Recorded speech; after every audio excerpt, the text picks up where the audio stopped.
everybody. Welcome to nighttime version of YankeeMania, the wrap-up show of the week. How is everybody Sunday? Or should I say, Joe, are you serious with all the snow we had in the East Coast? I know. Staten Island had a couple of inches.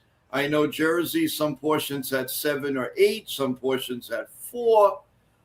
So the most important is I hope everybody's safe. If you had a shovel, I hope you took your time. Be smart with it. I don't care how young or old you are. Be very careful shoveling for your heart. I don't care how strong you are. It's not something that we should be doing.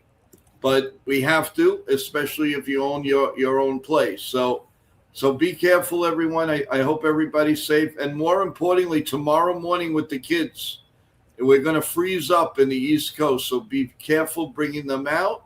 And be mindful what you're doing. Don't be on your cell phone when you're walking to the car.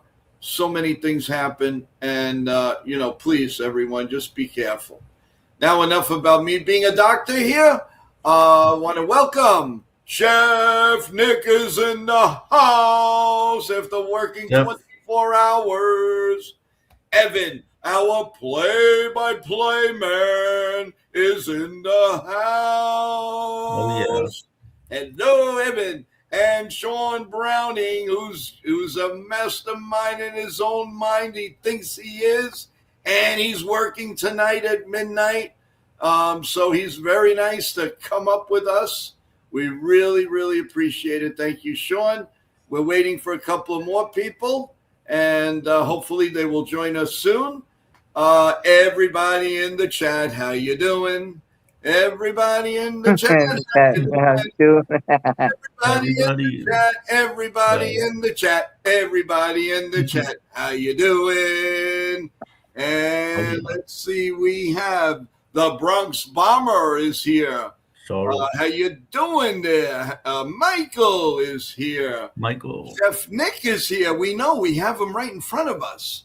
We have Jacob Petruzzi's in the house. So we have Evan, who's in the house. Right here, baby. They're right here. We have the cruise control. We have Jacob is here. Oh, man, this is awesome. How you doing, guys? I hope everybody's doing well. The weather outside is frightful. I know that. Let's see. Please like and subscribe, everyone. Please to YankeeMania. Please, please, please. Thank you so much. Bryce is in the house. Yo! In the house. Bryce. How you doing there, Brycey, baby? What's up, Bryce? Yeah. All right. One of you want to read Michael's situation. Go right ahead. Okay. Michael says, and I went to the laundromat this morning before I did my grocery shopping. I did everything early and got home around 9:15. I'm guessing that's a.m. because if you were home at 9:15 p.m., you wouldn't be home right now. So it's a long laundry. Great job, Michael. Prioritizing your needs, your schedule. I like that. Very good, Michael. Good to see you do everything before 9:15 p.m. Yeah, and I think that deserves. Yo, if you didn't and you were a bad boy, you would get this. Oh, you don't want that.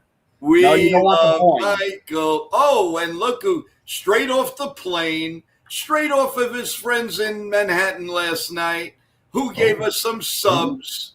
We are very happy and willing to say hello to the one and the only Johnny. Hey, what's up, guys? Johnny. What's up, everybody? What's up, Johnny? How's everybody doing? Johnny, my boy. What's up, brother? Oh, man. Things are good, man. Things are good. Hopefully things are good with the Yankees. It's been pretty quiet. Well, it sounds like we're going to have a big week or big couple of weeks coming up. You know, the Bellinger rumors are heating up. The May decision is looming. And yeah. Like I said. 100%. Michael King. King, yeah. Yep. I hope to have some news on Michael King very, very soon, baby. Yes. I really do. But yeah, I mean, and then remember, there's also the JoJo Romero trade talk, the other trade talks heating up. Yeah. I've been hearing about that one. Yep.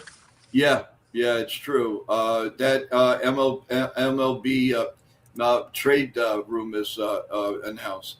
And Bryce says, Joe, I think tomorrow and the next couple of days are going to be active. I do too. I do too. I do 3. I do 4. I do 1. I do 2. I do 3, 4, 5.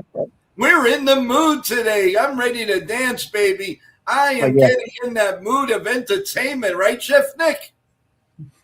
Oh dear. Come on. I had a good dance step on that dance floor the other night. No, you were. Look, we were both great dancers. That was great. I had a married woman try to dance with me in front of her husband, so that was nice. Yeah.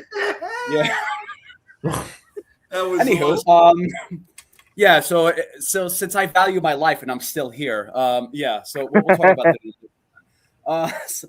Yeah. So look, everybody, good to see everyone. Again, I'm not gonna do this whole spiel about. Let me introduce myself. You guys know me already. I'll do that next time. Yeah. So just welcome, guys. You guys are the savages of YankeeMania. You guys are my chef savages in the box. Let's do this. Let's rock and roll tonight. We have 17 in the eye so far, only climbing up. I just wanted to bring to light the Yankee signings since they got eliminated in October. So I just wanted to bring this up because you know what? It's not major, but just to clarify what's going on and what Cashman is doing right now. So obviously we have Tim Hill, Tim Yarbrough in the bullpen. We did sign Giovanni Cruz. Just hear me out. Kervin Castro. We did select the contract of Michael Arias, who was on the Yankees, but we did re-sign him. Yerry Rodriguez. We did get Kate Wintcrest from the Rule 5 draft. We also got Hansel Rincon from the Rule 5 draft. These are all pitchers, by the way, in the bullpen. We did get Trent Grisham did accept the qualifying offer. We did sign Yostin Pena as an outfield free agent. I'm going to get to a point here. Just bear with me. Big slugger Ernesto Martinez Jr., who is a outfielder and first baseman. We did obviously re-sign Ahmed Rosario. We did sign as a free agent Jonathan Orlenas as shortstop and 2 catching free agents, which is depth in the minor league system. Abraham Gutierrez from the Rule 5 draft, also Antonio Gomez, also 2, which is our minor league free agents. We did lose not major players, but we did lose a player named Matt Turner, Adam Stone, and Sean Herman to Seattle, Cubs, and the Mets in the Rule 5 draft. So the pretty much the catchers that we got are depth, but they're all defense first, not offense. The only offensive player that we got in terms of depth is Ernesto Martinez Jr., outfielder, first baseman, 6'4", big slugger. I'm not putting any promise on this. I'm just bringing something to light where it's like they're defense first, not offense. I don't know where they're going with that. Even if it's with depth, I think they need more balance with that. They had low offensive numbers, but like as a stopgap, they were really good in their own way. I'm not worried about the whoever they signed. Matt Blake, I trust him fully. So whatever he wants to, toy around with them and play with them, that's fine. Not in that way, but like if whatever he wants to do, I trust him in regards to that. I don't trust. Right now, I don't trust Rawson as the hitting coach, so I don't know what he's going to do with that when they potentially come up. It's so spread thin that they might have an invite to spring training, and that might be the backstop to Austin Wells. I don't know what's going to happen with JC Escaro. They're shopping him. So at this point, we were getting people besides Grisham. Fine, he's on the major league roster, and also to Ahmed Rosario, which I definitely liked in that sense. That's pretty much it. So everything else is just like putting places like in just in case someone gets injured. It doesn't make sense. It seems like Cashman is just pretty much doing everything backwards. This is something that you're supposed to do towards spring training, just to fortify pretty much your whole department store of baseball. So yeah, so it's just I right now I don't feel like what they signed right now is just going to put a dent in anything, obviously. But I also don't trust the like any like the hitting coordinators, even James Ralston, to pretty much have them have an effect on anything with spring training. What's it called being on the team. So I just want to bring that out. So that's all the signings that we had so far. Just want to bring that out so we're all clear on the same page. So. Right. Oh, very good. No, totally get. Guys, what did you switching gears a little bit on the Yankees? What did you think of the surprise Polanco signing from the Mets? I thought it was a nice under the radar signing. Give me some views on that. What do you think about that after the terrible week that franchise and their fans endured? What do you think about it? Yeah. Yeah. No, it was a nice under the radar sneaky move. I'm glad Blanco got a contract. I mean, remember they traded away Nimmo. Yep. So they needed someone to replace some of that production of Nimmo that Nimmo provided. So that's kind of what Polanco does. He covers that, and then he also, because he can play versatile, he's a guy that can provide that in lower level, and still give you quality at bat down in the bottom of the lineup. Or, I mean, well, he's not going to really be in the top of the lineup, but he'll be toward the bottom, and he's a guy that can get you guys solid all around play, no matter where he's at. And if they end up moving McNeil, he'll be some insurance for that as well. Okay, Johnny, you want to weigh in a little bit? I like this move. And like I mentioned before, everyone seems there's a meltdown in Queens, but I think there's a grand master plan in place, and this was part of it. With McNeil, I do see McNeil being moved at some point. I feel like they just wanted to break up that core, and I think he's like that last piece they want to get rid of. You've seen how the team was last year. They didn't make the playoffs. There's rumors or there's talks that there was in clubhouse issues. I feel like they want to break that up. They want to shake things up. They want to pick people who are more in a leadership role, who can, take stand, break things up, kind of say, hey, listen, guys, we're a team. This ain't going to happen. And I feel like that's what they're doing. And I think Polanco is part of that. So I support it. I knew they were going to do something. I know there was rumors that they're putting maybe a Paul Goldschmidt at first, but looks like a Polanco could play first, which I think is a lot better fit. And welcome to the show, Swinging for the Fences. George is in the house. How you doing, George? How's your weekend? It was good. It was good. Sad it came to an end, but it was a good weekend. Awesome. How's snow in your area? It got like 5 inches. Good You little did have 5 inches. Oh, wow. good amount of snow today. Are they schools in the area closed, or they're gonna? Because sometimes they get panicky and right away they close them. Looks like we're all good to go for tomorrow, actually. So we got school tomorrow. Unfortunately, would be nice to get another snow day, but Yeah, right. yeah. Well, George, we're going to ask you a couple of things we talked about.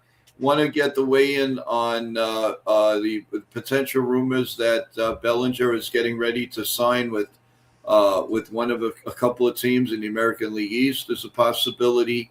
And also Michael King is very close, and it's down to 3 teams, the Yankees, the Orioles, the Red Sox. And I wanted to also get your take at the end, Polanco to the Mets after a terrible week for that franchise. Mm-hmm. Go Yeah. ahead. I mean, when it comes to Tucker and Bellinger, there's really nothing too crazy in terms of if we know where they're going to go. I mean, it's really so up in the air when it comes to Tucker and Bellinger. Man, you can make an argument. It really comes down to 3 teams for me, for both of those guys. I could see the Yankees, the Mets, and the Blue Jays. Those are the 3 teams I could see making the push for either Bellinger or Tucker. Who do I think will get them? I have no idea. I think that each one of those teams, you can make a really good case for signing each player. Yankees have cases for Bellinger and Tucker. Mets have cases for Bellinger and Tucker. Blue Jays have cases for Bellinger and Tucker. All 3 I think it's maybe one of those three. I don't think a team like the Red Sox goes after them. I don't think the Dodgers get them, despite popular belief. Those are my three. Again, it's so up in the air. I have no idea which one of the three. Hopefully, it's either the Yankees or the Mets. I mean, people would be mad if it's the Mets. I don't care if the Mets get one of them. I just don't want them on the Blue Jays. That's the last place I want them. The Mets can do whatever they want. They're on the other side of the league. Everyone's talking about, oh, you can't let Bellinger go to the Mets because that's what Soto did, yada, yada, yada. I don't care. I would much rather have Bellinger in Queens than Bellinger in Toronto. To face him that many times and improve that Blue Jays lineup so much, are you kidding me? He's going to be there. Or Tucker. Tucker, I feel like has more of a case to go to Toronto just because the Blue Jays have the money and the Blue Jays want to add another superstar. The thing is, I really have a strong feeling that the Yankees try to re-sign Bellinger, and I do think there's a very good chance they do. My thing with that is, what's the difference between last year's lineup when you add Bellinger back? There's nothing different. Grisham's back. Everything's the same, besides you're not going to have Volpe at short. What's the difference? Volpe didn't make any difference. You know? If you bring back Bellinger, I think, honestly, you're going to have to put him at first base, and you're going to need to find someone else for the outfield. You're going to either need to give Dominguez the starting role or Spencer Jones. You can't go... like, hypothetically, if you re-sign Bellinger, you can't put him in left field, have Rice play first, and have Wells catch. You just can't do that because that's insanity. Insanity is doing the same thing over and over again, expecting a different result. That's my favorite thing to say, by the way. That's insane for the Yankees to run back this exact same lineup and expect them to do something different. There is no way that this lineup changes. I really like the idea of Kyle Tucker.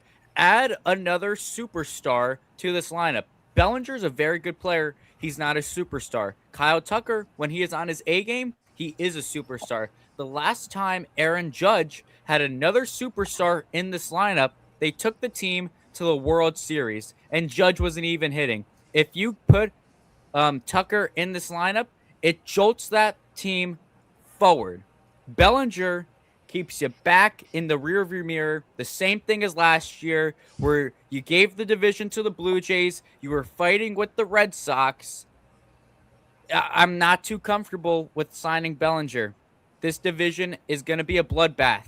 You got the mighty Blue Jays now. You're not at the top after last year. The Red Sox I could see being sneaky. The Orioles I could see being sneaky. The Rays, you have no idea what they're going to be. They could have a stud come out of the minor leagues. Some pitcher. They're a pitching factory of prospects. You need to do something different than last year, even if that's not Tucker. Even if you go out of the box. You got to do something different. And I think the Yankees have to figure that out. So that's what I got on Belly and Tucker. As on Michael King, I really like that idea. I think that Michael King is worth the money. I don't think he's going to break the bank. I think he is a great pitcher to come back into this rotation. He's going to hold his ground because I'm honestly seeing too much stuff, guys. I'm seeing too much saying that Garrett Cole is not going to be back when we hope. Mm-hmm. He's getting pushed back. I mean, I could honestly expect April.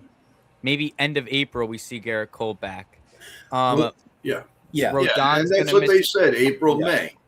They did. Now, Nitin Sports Rush reporting, the Yankees signed catcher Peyton Henry signed a minor league contract with the Yanks per his Instagram. He has a career 6 season slash of 261, 329, 414, 744 in AAA, and spent all of that in 2025. I want to bring up a note here. I'm a little disappointed in I got to find it here in Bryce. I don't like being called out that I have no sources, Bryce. I don't just say something out of my backside.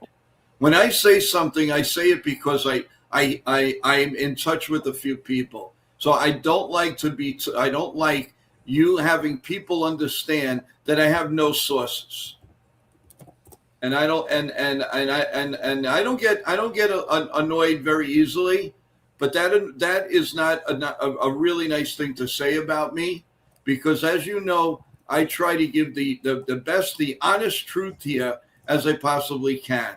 So when you put something out like that, you're letting people know that I'm lying and I'm not credible, and I don't like that. Joe, he wasn't talking about you. Yes, he was. He was talking about a report someone put in the comments about a player. He said Joe has no credence. That has no. I know what I saw. I know what I saw. You want to pull that comment up? I mean, just It's JKP. It's a fake report. he's talking about Jake. I don't think he was talking about. Yeah, it's a 3-letter word that starts with J, but it wasn't Joe. You could see it. Yeah, pull it up. Okay, the way it was. All right. Well, the way I'm sorry, and I apologize. The way it was written, it looked like it was giving me like I was giving fake news. So George, thank you. I sincerely apologize. I sincerely apologize to you, Bryce. The way I saw it, it was like Joe has no. It just was on top of each other. And again, I apologize. I am very, very sorry. Listen, I worked very hard, an endless amount of hours, and that's what I saw. So please accept my apologies from the bottom of my heart. I'm very sorry. I did not mean to jump on that. It's just that I'm very passionate, and thank you, George, for taking that to another level for me, and I appreciate it. So thank you. And Bryce, again, please accept the apology from everything. Yes, I saw it wrong. And I apologize. All right, I'm sorry. Anybody? Next comment? Well, I was going to say with this signing right there, it's another defensive first catcher. So you can add that one to the list that I read before. So Yeah, but here's the thing that's a little different that I like. They usually do the big signings and then they go bargain. This year they're doing the bargain, which may be leading into something really big. So they're doing something a little bit different this year, and I kind of like it. So let's see how that ends up, because they usually go bonkers and then they die out. So now they're dying out and maybe go bonkers. Anybody feel that that's a legit topic? if that's Yeah. the case, I'm sorry. Go ahead. I'm sorry. I was gonna say, because it seems like they're stockpiling with the minor league depth, like they're preparing for a trade. After maybe they'll get a couple big guys, like maybe they get Bellinger or they get Tucker, and then they get Imai from Japan, and then maybe they work on trades, because I know that they're fielding trade talks on Jazz Chisholm, and they're interested in Jojo Romero per MLB trade rumors. They're also all over the place, but maybe because while all this stockpiling, they're building up for a big trade that we may not even know that may greatly improve this team. But I don't know. Well, again, it's possible. Now, here's a quote from Bryce. Rhode Island native Michael King would love to be in with the Red Sox, according to Chris Cadito. Would hate to see him in Fenway Park. Yeah, it's going to be. I do know one thing. I do know that his wife and himself love New York. So it's going to be they're going to be torn here, and I just hope the Yankees, if they are in on it, they don't lowball him too much. If they lowball him, I think they're out of here. I really do. What do you guys think? What are you guys' thoughts? I think if you could lowball him all you want, if you're keen that you could sign Ime, or Imai. I still gotta learn how to pronounce his damn name. I think it's Imai, right? Either or is Imai. fine. Either or is But it's okay. if Don't worry about it. if you want to get another superstar pitcher, and I do feel like Imai is a level above Michael King, if you really think that you're going to be able to sign him and no other teams will scoop him up, you can afford to lowball Michael King a little bit. That's the reality, because I know they're heavily linked to Imai, whose window closes, I think he's the 5th. I think he's the 5th of January, and Okamoto's the 4th. So they have to be signed by them. So they have a little bit of time. Meanwhile, Murakami's the 22nd. He's got to jump on that soon. But Mhm.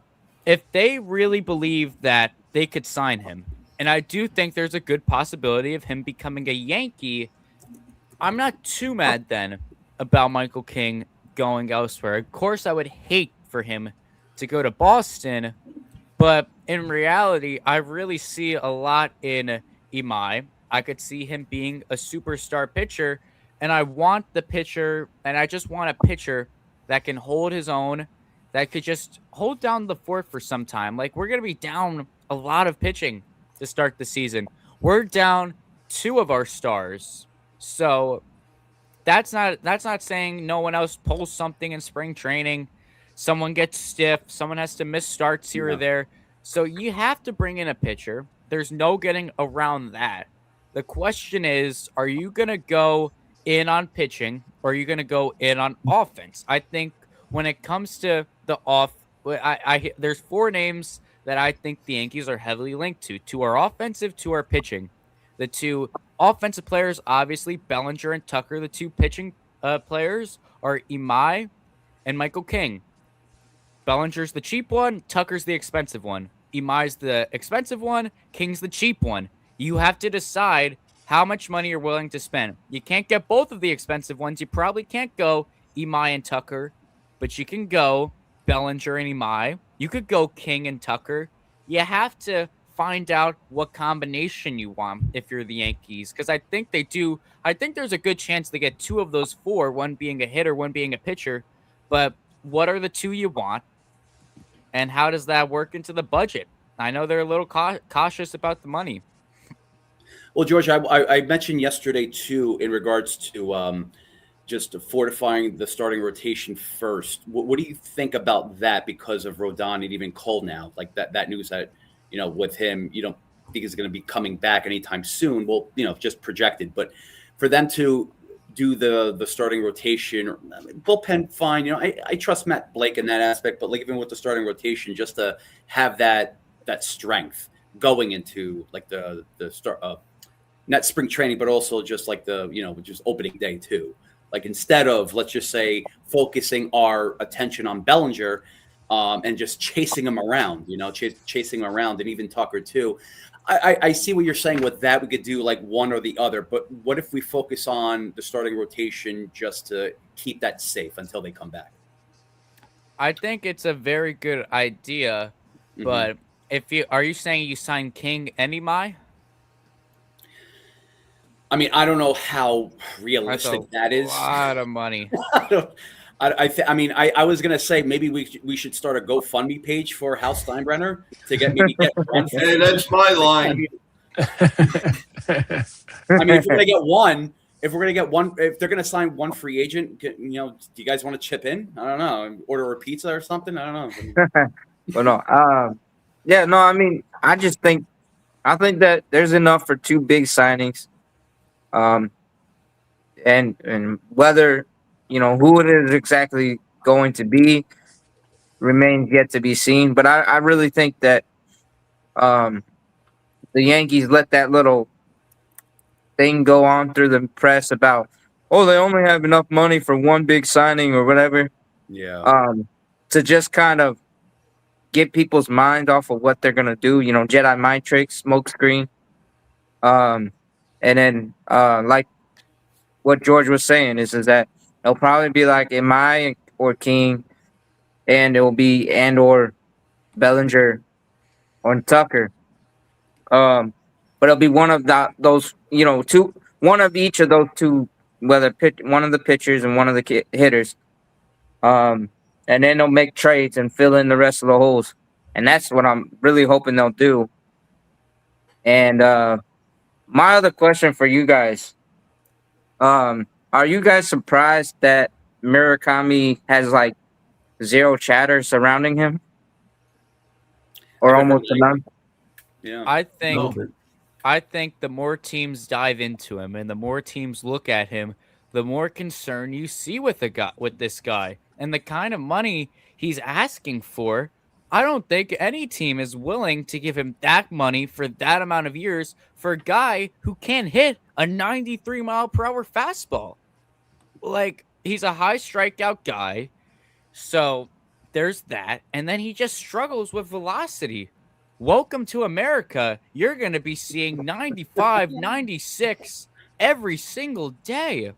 You're going to get a 93-mile-per-hour off-speed pitch.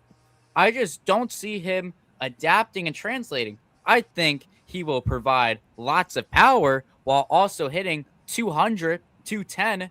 That doesn't sound like a guy for the kind of money they're willing to give him. I think the hype was there, when he was hitting all these homers in Japan and Mm-hmm. oh, look at this next big power guy.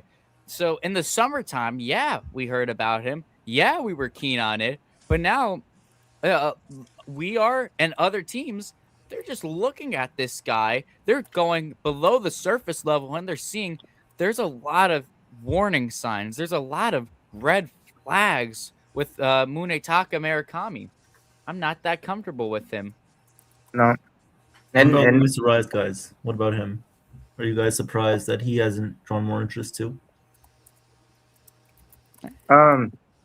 not a whole lot. I mean, the guy's a 3-time batting champion, and that's no slouch. He won in back-to-back years in both leagues. So, one in the NL and then won one in the AL and then won the next one in the NL. But the problem with Luis Ariz, it's not his hitting or not his batting average, singles guy. It's his defense. He's a defensive liability. Yeah. I guess it depends the way you look agree at with it. you. 100%. I agree with you. And I don't know. I think well, Imai has what till January 3rd, or is he into Second. December? No, he's Yeah, January. Yeah, Just January. barely. And who's the one that is going to be at the end of December or near the end of December? Oh, Murakami's window Murakami is soon. He's 22nd. Yeah. 2 weeks, right? I wouldn't be a bit No. surprised if Murakami Tomorrow. he didn't end up on the like somebody like the Twins or somebody like that. I could see the Phillies going for Murakami, honestly. I think that's a realistic landing spot for him. I mean, the Mets could go after him. He's someone who could fill the void at first base. I mean, with Polanco, I know they're saying he's going to play first, but I'm sure they would much rather him play elsewhere. They're just putting him there because there's no one else to play. Yep. So, but that's going to blow up in their face if they sign Murakami. Yeah. There's no way he's just if you can't hit an over 93 mile an hour fastball, he is definitely not going to make it here. I'm going to go on Murakami. I'm going to go Tigers. I think Okay. he doesn't get. I think he doesn't get the big money from Stearns. He doesn't get the money from Steinbrenner. Doesn't get much from the Dodgers, and a team like the Tigers, a team that's trying to get over that playoff hurdle. I think they come out of nowhere. They're going to offer him a modest contract. They're not going to give him what he was initially hoping for, but the fact that all these other teams aren't matching that number, I think the Tigers are going to say, we'll take the risk, we'll throw the money at him, and we'll make it happen, even though I really could see them also getting Alex Bregman. But I think Murakami, that's a really realistic, but kind of out of nowhere, a dark horse place for him, Detroit, even though I don't know if he would like to play there. Right. That's a good question. Weather-wise and just overall, I don't. First of all, I don't think Detroit's going to lay out that money for him. I could kind of see it as like him kind of falling to them. Maybe. Like it gets to a certain point where the Tigers are like, so many teams are passing on him, because I feel like teams with the money like the Mets and the Dodgers and the Yankees and the Blue Jays, they have enough money to look at alternatives like Kyle Tucker and all these pitchers. The Tigers don't have that kind of money. They can't afford Tucker. They probably don't want to pay Bellinger for that long. They don't have the money for Imai. They do have the money for King, and I actually have seen a few reports with them. But if they want a big free agent, they don't have the money for him. And the Mets, the Yankees, the Blue Jays, the Dodgers, which are kind of my big four for teams that can get these big free agents, they're so focused on Tucker and Bellinger and these pitchers that Murakami's falling under their radar, and he could just kind of fall to a team like the Tigers, like the Giants, like the Phillies even he could get to. The He's Brewers. kind of Brewers. He's kind of going from this tier 1 of teams to a tier 2, tier 3. He's falling out of this high exclusive club, and he's just teetering down now. So I don't see him signing with any of those big 4 teams. Yeah, I don't either. Guys, we take a little rest with baseball. Let's get it. You want to get into some football? Any surprises today? What you guys think? What you guys do? How about let's start about with the 44-year-old father of 10, grandfather of 1, out of retirement after 5 years. Old man Phillip Rivers. Old man Rivers showed up today, even though the Colts lost in a dramatic last play interception. But I mean, he put the team on his back. Coming out, he just like practiced with him on his birthday, and then he showed up, and we'll see how it is. But could have done a whole lot worse. Yeah, I mean, Stand news. I'm sorry, Evan. I'm just going to read this. Oh yeah, no, go ahead. You can. With Go injuries, Joe, Mahomes and Parsons tearing. Oh my God! Yeah, it's terrible. Jesus, man, they've really, Evan. They've had a terrible year. Holy cow! It fell apart. I know. Thank you, Bryce, for that. That's sad news. Yeah. I watched it happen with Mahomes. I mean, it was final drive, the 2-minute warning. It looked like they were gonna, try and win it. They were only down 3, and then he just got tackled. He already had a bad knee, anyways, but he just got tackled and landed awkwardly, and he was down. And you could just tell it wasn't good. He was down for a while. Then when he went to the camp or went to the blue tent, he was getting assisted back to the locker room after the blue tent by 2 trainers. So it really just kind of showed you. And then, I mean, after 10 seasons of making playoffs consecutively, the Chiefs got eliminated because Gardner Minshew threw an interception 2 plays after Mahomes went out. Yeah. So, Who's going to speak? Go ahead. I mean, it's honestly sad to see. I mean, you see Mahomes every single season; they're always competitive, making Super Bowls. A lot of people said that this was kind of the end of their dynasty. I don't think so. I mean, next year, if they sign Gardner Minshew back, or if they sign a more reliable quarterback to a 1-year deal, and then Mahomes maybe comes back later in the season, I still think that they can be a lot better of a football team than they were this year. But yeah, it is sad. Of course, you don't want to see Mahomes go down. Of course, a lot of people like him and pay attention to the Chiefs because of him. So that's important. But Micah Parsons, too, that's a big loss for Green Bay. Their defense struggled today against Denver, but they were playing a lot better defensively this year, obviously. And that was because of Parsons. So we hope that they can get better soon and come back next year with full strength back in their knees. They really had a really bad year this year. I mean, I don't know what happened, but I'll tell you. Somebody in the panel want to take care of for a little break. Give the NFL scoreboard. Anybody be kind enough to do that?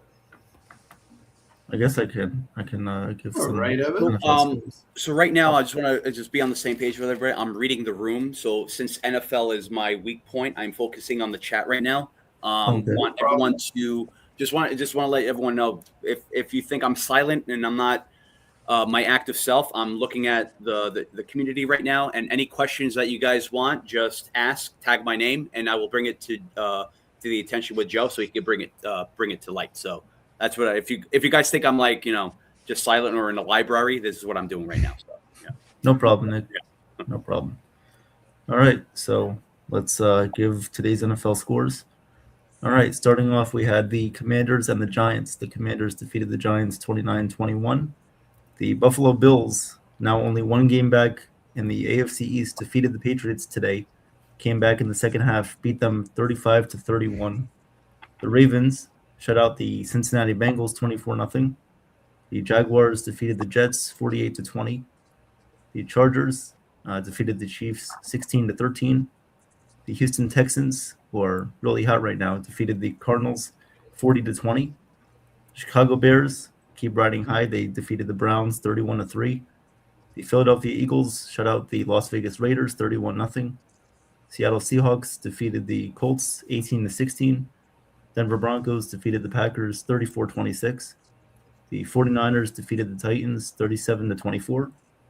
The New Orleans Saints, in an upset, defeated the Panthers 20-17 in a tight NFC South. And then you had the Los Angeles Rams defeat the Detroit Lions 41-34. And currently, the Dallas Cowboys are up 7-0 over Minnesota Vikings. Let's go. The Saints won. For They a did. Jet fan, I love that. Yeah. Music to my ears, the Saints won. You And know? the Saints go marching in, and the Saints. Okay. Oh yeah. But now is there any scores going on in the NBA? Wait, I just want to say congratulations to the Knicks. They are in the NBA Cup Finals, facing off against the San Antonio Spurs. So Ooh. let's go, Chef Nick. Congratulations to that. Thank you. All That's right. my team. I own that team. We Thank are you. New Congratulations. York, and we love basketball because we're the New York Knicks. Woo! All right. So, Woo! NBA today. Okay. All right. So we have some finals. So the Atlanta Hawks defeated the Philadelphia 76ers 120-117. The Charlotte Hornets defeated the Cleveland Cavaliers 119-111. The Washington Wizards defeated the Pacers 108-89. And oh wow, would you look at this beautiful score? My Brooklyn Nets defeated the Milwaukee Bucks. Hey! Listen to this: 127-82. Oh my Wow! What? Give All right. give All that right. What you talking about, Willis? 45. God! Oh, we need They're that. turning around. Obviously, But nah, that's amazing. Johnny, the what'd you think about some of the action in the NFL? Like the Seahawks pulling a last minute field goal after going back and forth with the two field goals. So I didn't catch that game. I actually this weekend is actually the first weekend I haven't catch any of the games, but I did go through all like the games and stuff. The one game that was insane to me was the blowout from the Eagles. That's crazy. Them to come ahead like that and win like that. And also I know the Giants lost again, which I was okay with because we still have the number one. We still have the number one draft pick, so I'm fine with that. If we're gonna do this, let's just go all the way through and lose. Yeah, but that one was wild. I mean, how do you fumble the ball while you're getting tackled in the last minute, and then the guy that tackled you gets the ball and runs it back for a little bit? That was just like, what? And then Aiden Hutchinson, he had an insane INT and ran back 58 yards before getting tackled for the Lions. I mean, yeah, it was just some weird plays. They were like, what? But yeah, it's amazing. And then what about hockey? Is there any news on the hockey front, Evan? hockey. No, I was just going to say we got to show love to the NHL, so going to do the Right. scoreboard. Evan, if you're ready. it's up. Go ahead. All right, yeah, I can give you guys a scoreboard update. Today's NHL, we had the Vancouver Canucks, who just lost Quinn Hughes. That was one big news there. Quinn Hughes was traded to the Minnesota Wild on Friday for 3 players and a first-round pick. So the first game for the Canucks without Quinn Hughes, they unfortunately defeated my New Jersey Devils 2-1. The Utah Mammoth, who are having a good season, defeated the Pittsburgh Penguins 5-4. The Carolina Hurricanes defeated the Flyers 3-2 in a shootout. The Minnesota Wild defeated the Bruins 6-2. And currently, you have the Buffalo Sabres defeating the Seattle Kraken 1-0, and the Montreal Canadiens defeating the Edmonton Oilers 2-0. Okay, that is your scoreboard update, everyone. And any specific changes or whatever, we will let you know. As you know, we are an update show and try to give you all the information as possible. Keep going, guys. Go ahead. Nah, and I'm sorry, I didn't mean to try to take over, Joe. You're not. There's no such thing as taking over. Go ahead. But no, Nick. Yesterday's match with John Cena, his final hoorah in the ring. Yes. What was your thoughts there as we were watching that live? And Joe did an excellent job. No, Well, absolutely. I just with that I had some look. I'm going to be totally honest. Like I love John Cena, what he does, everything in general, what he does. I grew up in a different time, just where my main thing was ECW. Like I mentioned yesterday, that was my major. I loved everything about that. It was just going in a different direction, and I also want to bring if Big Mama's still up here too. We were talking about specifically there was a lot more people that we grew up with that changed the game of wrestling too. And I'm going to mention one specific situation was at Bash at the Beach, I believe, when Hulk Hogan turned heel to join NWO. Who would ever think that was going to happen as the third man of NWO? And Right. I saw it live. I never cried. I was actually excited. I always rooted for the heel in wrestling, believe it or not. I loved Hulk Hogan. I know he was he was he was never a heel, but this was so different. It was like, it changed the game of wrestling. And there was so many turning points with that. When John Cena turned heel, it was great. It was great to see him do that at that point, but a lot more people in wrestling have done that before. So you sort of like, all right, it was a great reaction, but we all experienced that, just fresh in our minds before in regards to the old WCW, WWF, or even ECW too. So, Right. And the NWO. I was going to mention Christopher Sewell, ECW. Yes, they were big in Philly. They also had the Elks Lodge as well too. So there was this was like just Saturday mornings at 2 a.m. They had their shows, and there was so many people tuning in.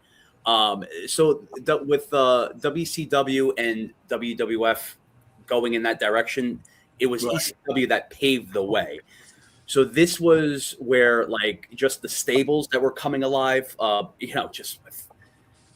even like with DX2, it was just so many. There was with the if you guys are familiar with ECW, they had the franchise with Shane Douglas and Bam Bam Bigelow. Yeah, absolutely. So it was major. So right now with the era that we're in with Senya,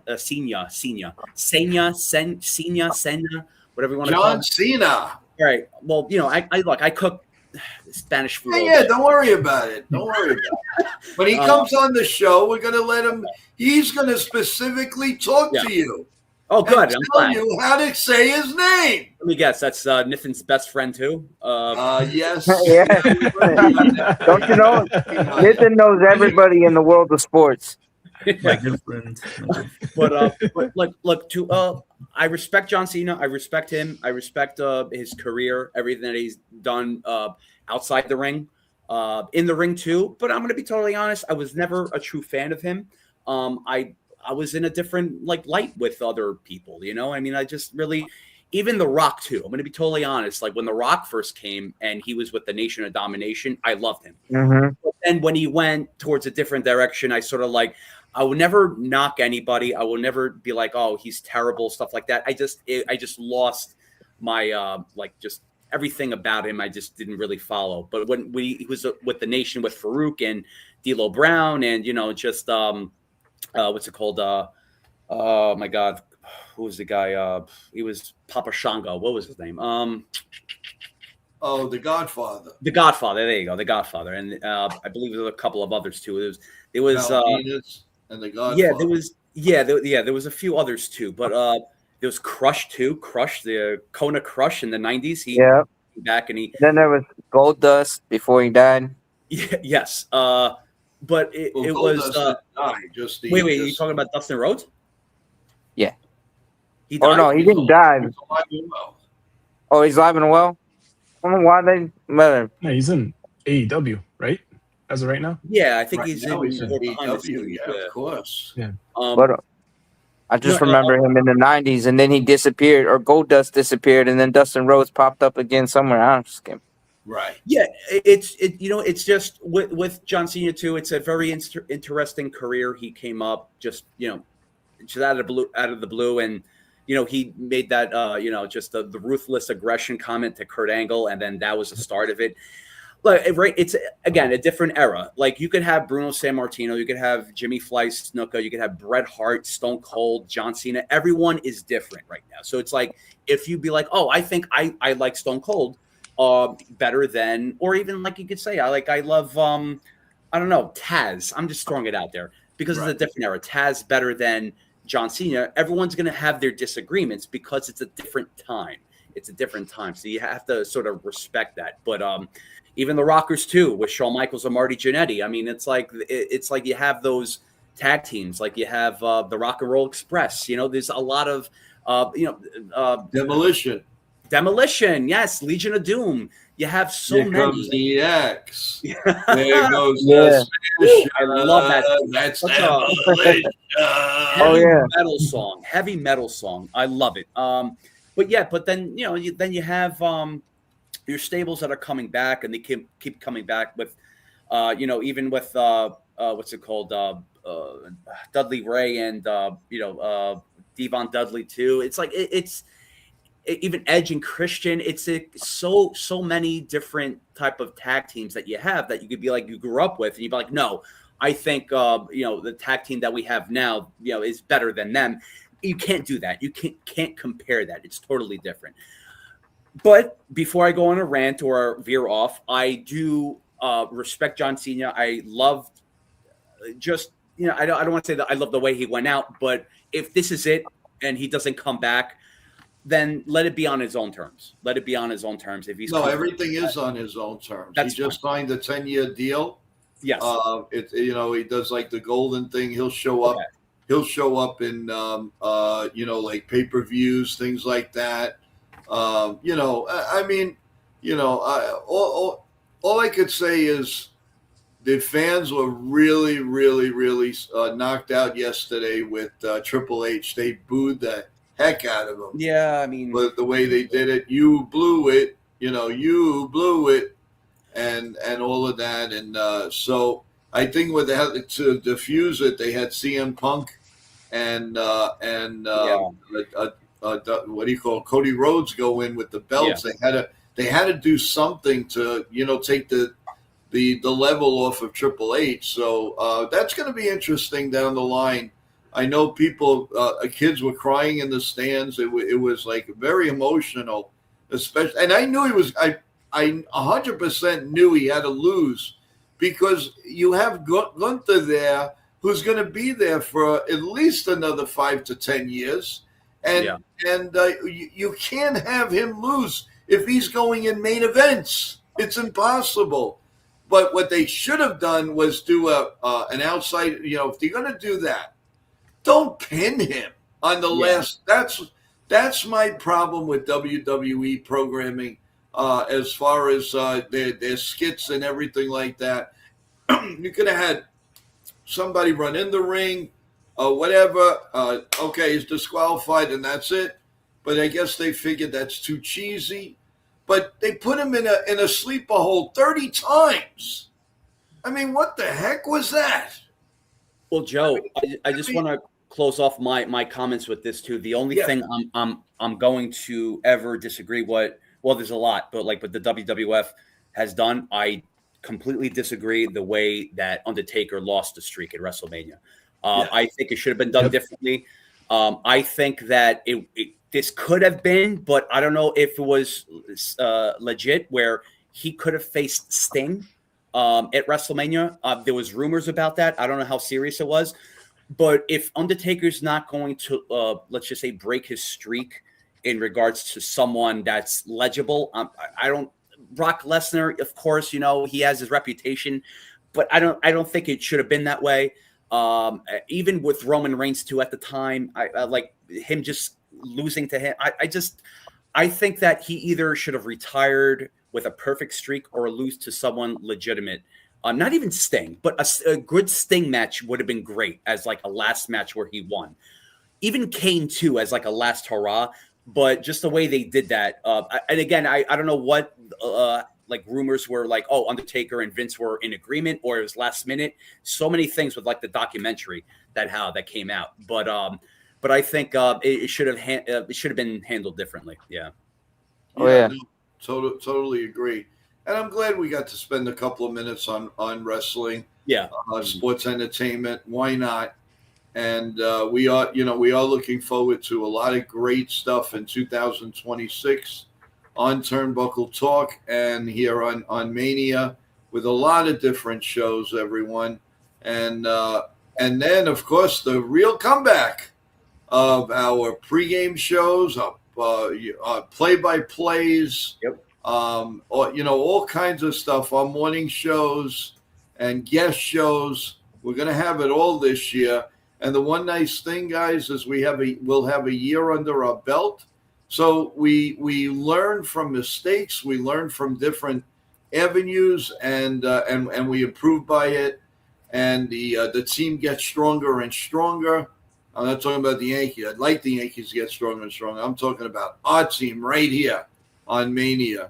So I'm really looking forward to us doing a full year of Yankee baseball, Yankee telecasts. All kinds of stuff that we're going to do, and we're going to need help, man. Pre-game, post-game, you name it. The morning show, all the guests coming on. So it's going to be a happening, everyone. And I am so happy that you're all here to take the ride with us, and then not to mention all the other shows that we're going to get into. And we are coming up with a membership show. This week, everyone. We will let you know exactly. We'll do it live again to make it easy for you guys. And if you can't watch it, no problem. The tape will be there, and you'll be able to dissect that show. So all means everything. And of course, Thursday night we will unveil some of our really great entertainment programming, and the one with Thursday night at 8 p.m. It'll be with myself, Chef Nick, and Maria Venuto makes her debut as a member of YankeeMania. So we're very, very excited, guys. Please come for that. I think you're going to really enjoy it. And I think you might learn or two. I might want to take a recipe or something like that to your family and holiday dinners. Chef Nick, you want to just a word or two on the show for Thursday night? Yeah, so it's pretty much like a kickoff to pretty much all the entertainment shows that we're going to do. I'm looking at to rent out a kitchen studio to do live cooking. Wow. It's a little complicated right now because of New York City and New York, just in general, because they're great in raising prices. But in regards to that, the first show that we're going to do this Thursday is pretty much again like a kickoff with just like an introduction into like ourselves, like with the cooking world, the entertainment world, tips and tricks, pretty much like what you can do to great gift ideas. Like for me, like I love to give food gifts to everybody. So that beats out gift cards, in my opinion. Even though it's last minute, it's something like that. So it's just a lot that's going on. A lot of planning, a lot of uh, things in regards to driven towards the holiday season for Christmas. So and even New Year's too. So.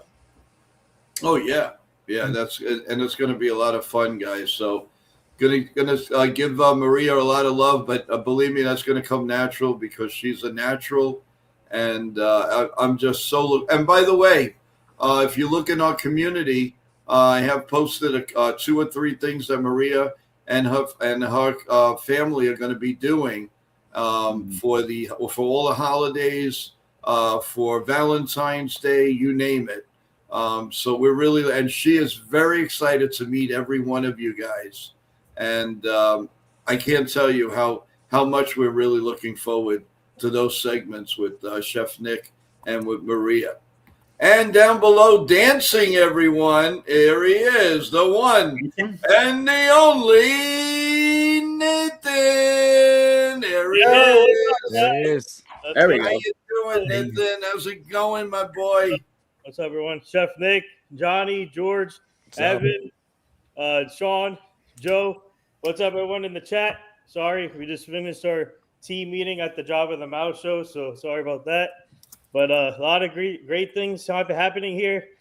I want to make a few announcements tomorrow. My team and I have booked our good friend Matt Tallerini for this show tomorrow, 9:30 a.m. Eastern from World Baseball Network. He was live at the winter meetings, so he'll give you all the insight of what happened in the winter meetings. He was with Dylan Cease also at there, so he'll talk about the Dylan Cease thing, and he'll talk about his company, World Baseball Network, for you guys, and he'll talk about everything. So looking forward to that. At 9:30. Remember? At 9:30. Yep. What's up, Wendy? What's up, everyone? Yeah, so that's happening, and then I want to send prayers to Micah Parsons and also Patrick Mahomes, obviously torn ACL. Just devastating to see that happen, and all those these players are getting injured easily, which is horrible, especially in the NFL. So I want to send them speedy recoveries, and hopefully they get back stronger. Those 2 players, and unfortunately, the Chiefs are not making the playoffs in a while. So that team, they're heading downwards now, which is crazy to think about after their dynasty. So, but that's crazy. Yeah. I mean, it's not over yet because I mean the Patriots had a 2-part dynasty, so Yeah. But you know, yeah, that could happen. But yeah, so but I want to bring that up, and obviously Matt coming on tomorrow, and then John Bench was supposed to come on Tuesday, but we're switching him to December 22nd now. So he'll be coming here December 22nd at I think 4 p.m. Eastern. He'll be joining the show. So the actor John Mintz will be coming on here December 22nd. I'm glad that my team and I can help out with that also. And December 22nd is my big event with Jackson Dart from the New York Giants. Please come out there. Come see George interview him live. We were able to secure an interview for George to interview Jackson Dart there. So please come see George live. Whoever from the chat or from the panel, whoever's available, please come. It's going to be epic, legendary in New Jersey. Our post is blowing up right now on Instagram. People are asking if they can bring their own items, which is cool. I love the interaction with the comments of the flyer. So looking forward to that. It's at Red's Restaurant in New Jersey. I sent the flyer in the group chat, but whoever is interested, I can have Joe send the flyer to you guys in the email or something. So that's December 2nd from 5:30 to 8 p.m. Eastern with Jackson Dart from the New York Giants. A big charity event for Christmas for the kids and everybody else. So, and like I said, you can see George come interview for him. He sent some pretty good questions to us already. So stay tuned, guys. This will be a good one. So I want to bring those all that up. So last minute things before the holidays. So busy. I job in the mouth and here and everywhere. So thank you, guys. Let's keep this going, and hopefully the Yankees make more moves. So there you go. yeah. And then there was one play in the NFL that really blew my mind when it happened live. And it happened in the Chiefs game. When Tyquan Thornton caught a deep pass from Patrick Mahomes as he was coming down, he gets hit by cornerback or safety Jefferson or whatever his name is Mhm. of the Chargers. Hits him like helmet to helmet, but he was leading helmet to helmet. And then there's a little brawl there because the Chiefs players felt like you know it was a dirty hit. And then I guess the crowd even was responding too while the rest were eating. And then the guy was like gesturing toward the crowd, and then he got ejected from the game. And I don't know if that's from the NFL that made that decision because it all kind of just happened fast. But I wanted to get your guys' take on it. What were you asking about Patrick Mahomes' injury? Not the well, the Oh, Mahomes before the Mahomes happened. Tyquan Thornton he caught a ball, and that period where receivers are very vulnerable, yes. Yeah. and the defender, I think his name was like Jefferson or something. Oh, He yes. he goes in with the Derwin helmet. James Jr. Yeah, Darwin James. No, Yeah. no, no. That was the intercept. Jefferson was the guy that got ejected, and he for the hit on Tyquan Thornton. Okay. I think I know what you're talking about.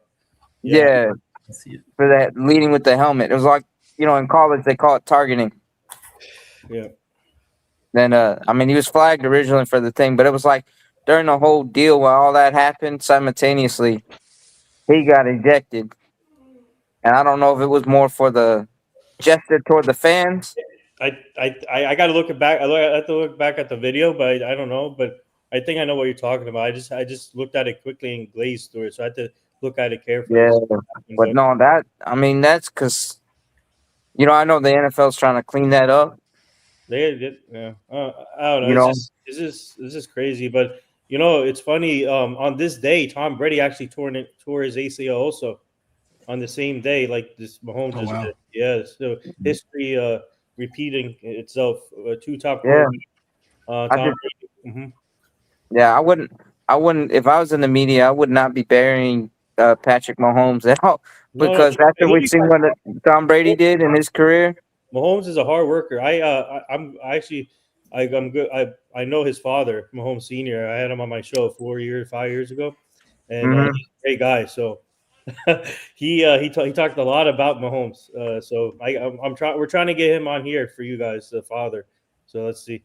I can also we can try to get the mom too, and like I said, I have connections through the Hunt family because of my mentor Lee Steinberg, the agent for Mahomes. So I have connections to them. yeah, So I can definitely work something out. But yeah, Mahomes will be back stronger for sure. no, Next, and I mean the Chiefs will bounce back, but they got to regroup and retool. yeah. I don't think they're gonna be down too long.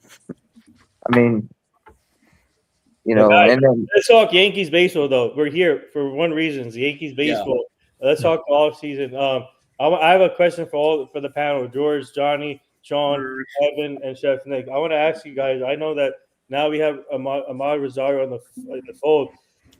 So what do you guys think? So there's a report out there that Michael King is close to making his choice. And Yeah. the funny thing is the three teams are the Yankees, Red Sox, and Orioles. Uh, so I'm trying to see.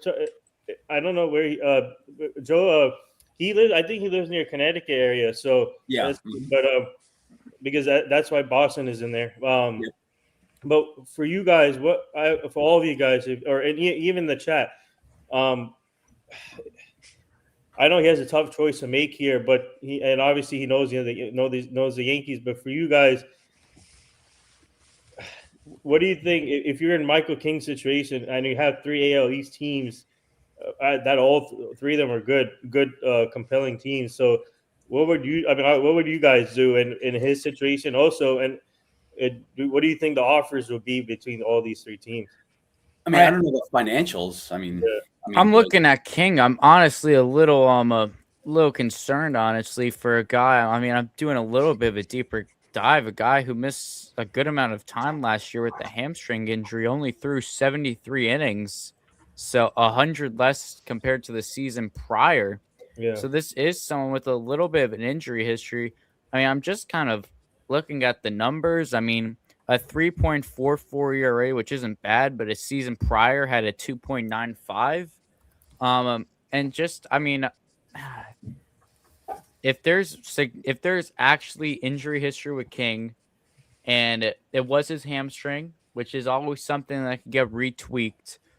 I don't love the idea. I mean, let me check. What's the difference between his contract and King's? So let me do a quick Google search.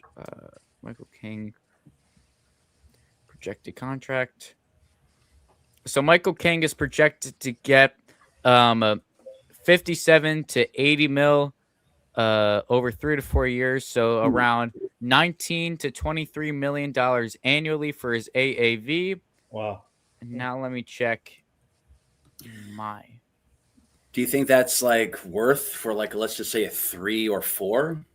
So Amai is projected to get actually 6 to 8 years, 130 to 200. His AAV is 16 to 25. So in terms of the AAV, there is not that big of a difference, if anything, between Amaya and King. The obvious thing, though, is the years. You know, Amaya's going to get 6 to 8 years. He's projected. King's the most he's going to get is 4. But how I see it, if there's really only that little of a difference in terms of money, I would probably go Imai, someone who doesn't have an injury history, someone who I think will be better than Michael King. So I definitely think that could be the better move. And the Yankees are really, really interested in Amai. And I could see the Orioles scooping up Michael King if they don't get Framber Valdez. I think that could be their plan B, because I think their plan A is Framber Valdez. Oh, you think the Yankees are going to be in Valdez? No, the Orioles. No. Orioles, sorry. Orioles. No, definitely not. Yeah, the Orioles have been linked all offseason to Framber Valdez. Don't know if there's much other teams there, but yeah. I was going to bring up like what's a little concerning is the fact that you're hearing more rumors with teams like everyone in the East except the Rays, the Blue Jays, the Red Sox, and the Orioles trying to pursue players, which they already have and got.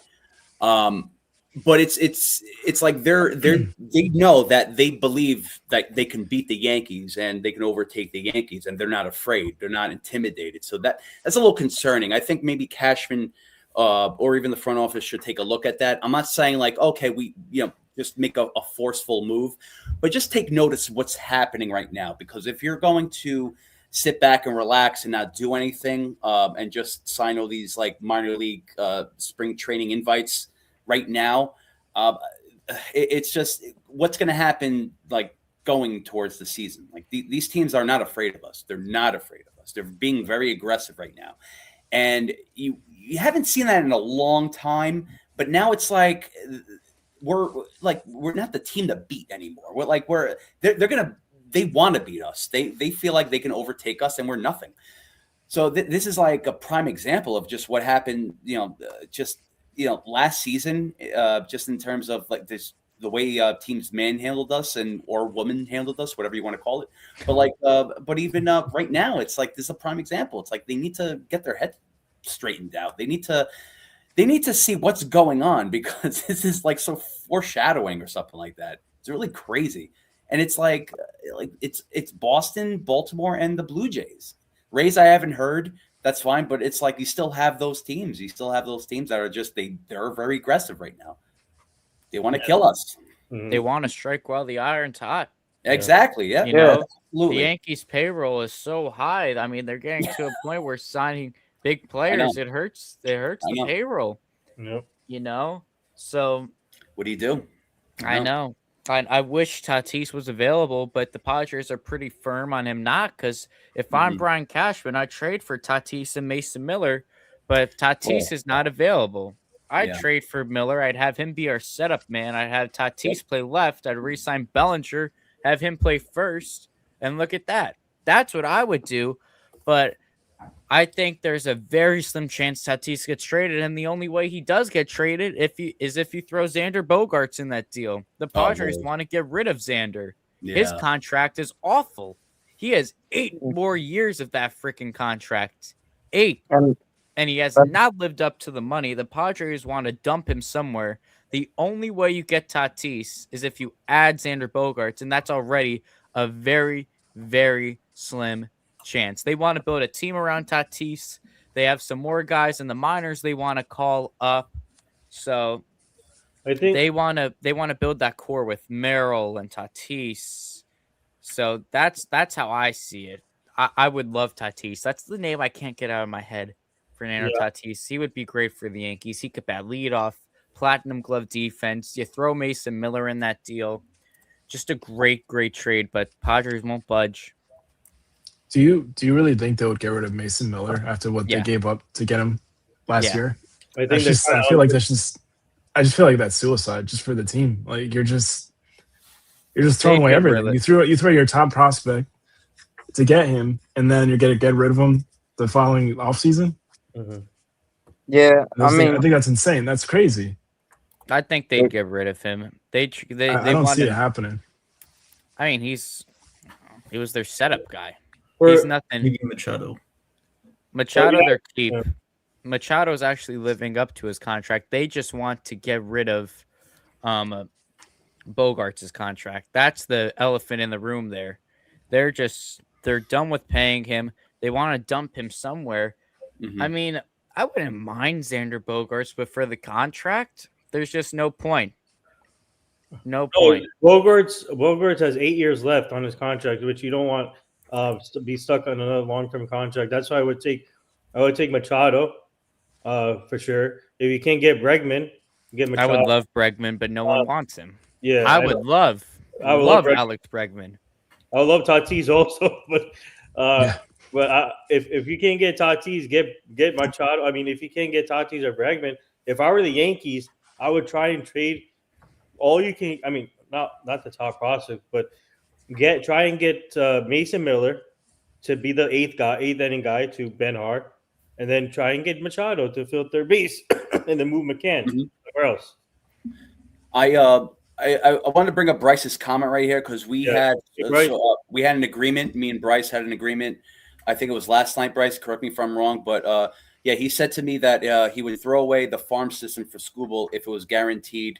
If Cole with an extension, I don't know if he said Cole. Yeah. No, with an extension. That's what I mentioned too, Bryce, and I'm glad we were in agreement with that as well. Was the fact that I'm good with them getting Skubal. If again you want to give away your farm because they're not going to play them, that's fine. But the only way I'll do that is if Skubal signs an extension beginning or mid, not at the end of the season, because a lot of players don't like that. They walk, and you don't want to risk that. So yes, that's the only way. So that was a great conversation we had too in the stream as well. But yeah, that's the only way. If we have a chance of doing that, then oh, God bless you. You sneeze. Bless you. I don't know if that was a sneeze. Yeah, no. No. If we have a chance, I don't know what that was. Yeah, if we have a chance of getting Skubal and it's an opportunity right there, then we got to lock him up. We got to handcuff him. Handcuff season for all. Oh, these, handcuff season. There you go. This is that There you thing. go. I was gonna say we gotta marry this guy, right? There you go, You handcuff. gotta marry him to a 10-year deal. No, I'm just joking. nah, Yeah. There you go. I have an idea I'm just gonna throw out there. Oh yeah, good. There is because Anthony Volpe's not gonna be back for a while, thankfully. Yeah. Yeah. I'm just kidding, but Jose Caballero, not an everyday shortstop. Love the guy, love his energy. Don't love when he gets ejected in the third inning, but I think that the Yankees are in serious trouble if they don't find a shortstop. There is a guy who who's on the market. The team he's on is willing to trade him. He is an elite hitter that goes very underlooked. For all you WAR nerds out there who love WAR, one of the highest WARs in baseball, batted 297 last year. Not a ton of power, but this is a guy we could have lead off. He stole 29 bases. He's primarily a second baseman, but he has played high-level shortstop in the MLB. He can also play a little third base. This is Nico Horner. Mhm. Nico Horner of the Chicago Cubs I feel like would be perfect for the Yankees. Yeah. This is a guy who is in the prime of his career. He is 28, and he had a great season last year. This was kind of his breakout year, very high average, gets on base, one of the lowest strikeout rates in baseball. He is incredibly fast. I mean, 29 stolen bases. He adds a dynamic aspect to this team. He is a great defensive player. You put him at shortstop. Maybe he holds down the fort. Maybe he even starts over Volpe. Or here's the crazy idea too that I have that just popped into my mind. I mean, this is a very weird hypothetical situation, but you have him play short, you have Volpe play second, you move Jazz to the outfield. Wow. But that's just a little nuts. But Nico Horner will cost significantly less than Corey Seager. Knock on wood, no injury history with Nico Horner. One of the best contact bats in baseball. He will bat leadoff for you. He is a right-handed hitter, which is what the Yankees need. And I think if you want something that takes your team to the next level, this is the guy. This is the guy that flips a switch, that adds a spark, and it has been said that the Cubs are listening to offers on him. It's possible for the Cubs to trade him. He is not off the table. And I think that's a perfect move for the Yankees.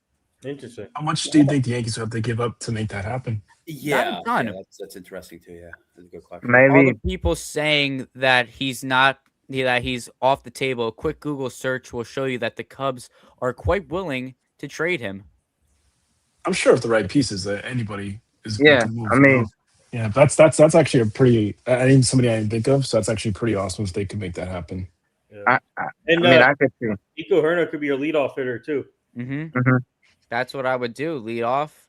What you would give up. I mean, yeah, I don't know the Cubs roster like the back of my hand. I would have to see what they would need in terms of that. I mean, they would not take Anthony Volpe. I could already see it. People, the second I say, what would we trade for Nico Horner? Anthony Volpe. People are saying they're not going to take Volpe.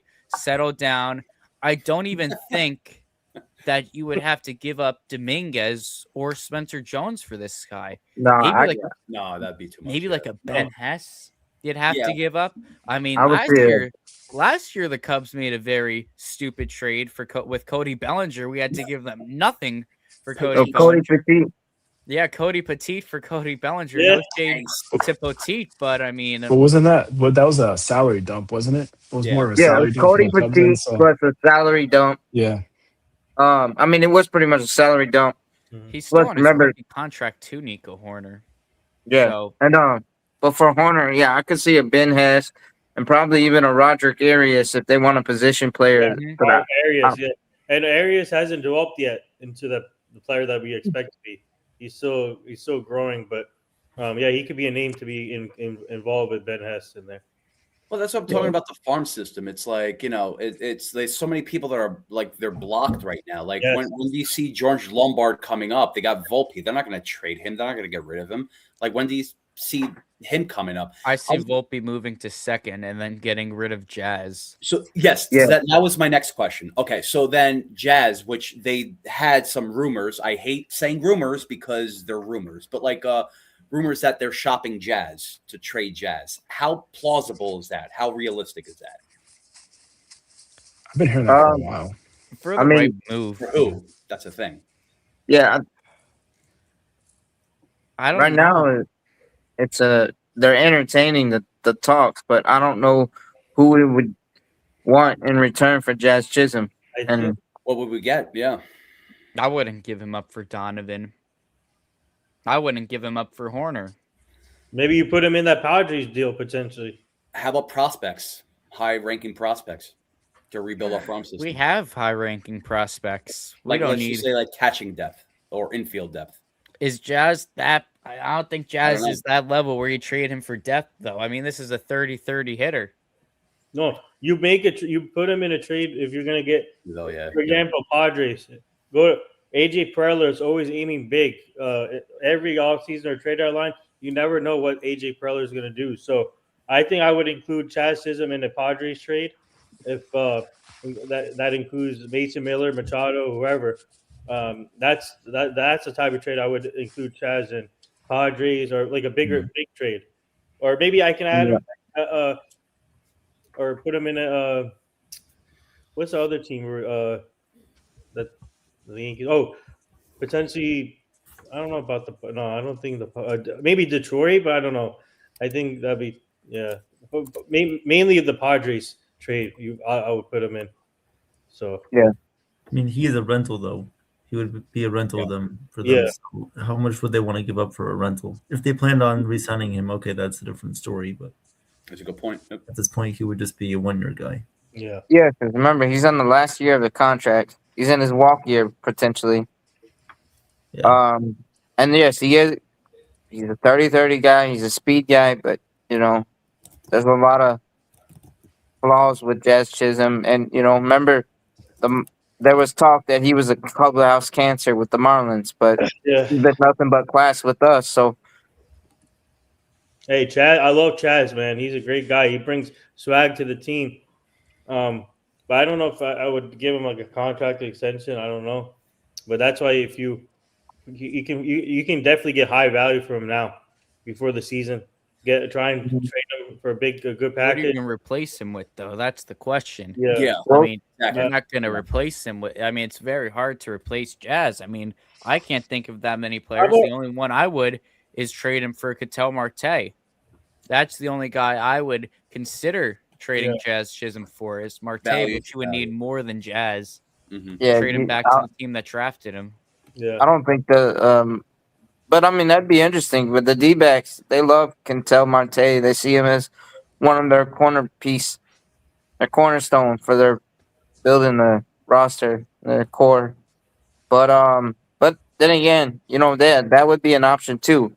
If I was to trade Jazz, it would have to be getting another dynamic player in return.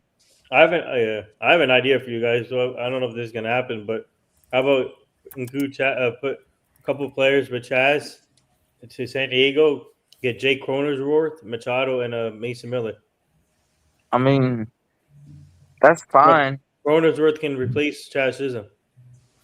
How many years does he have left? Cronenworth? Yeah. Let me check.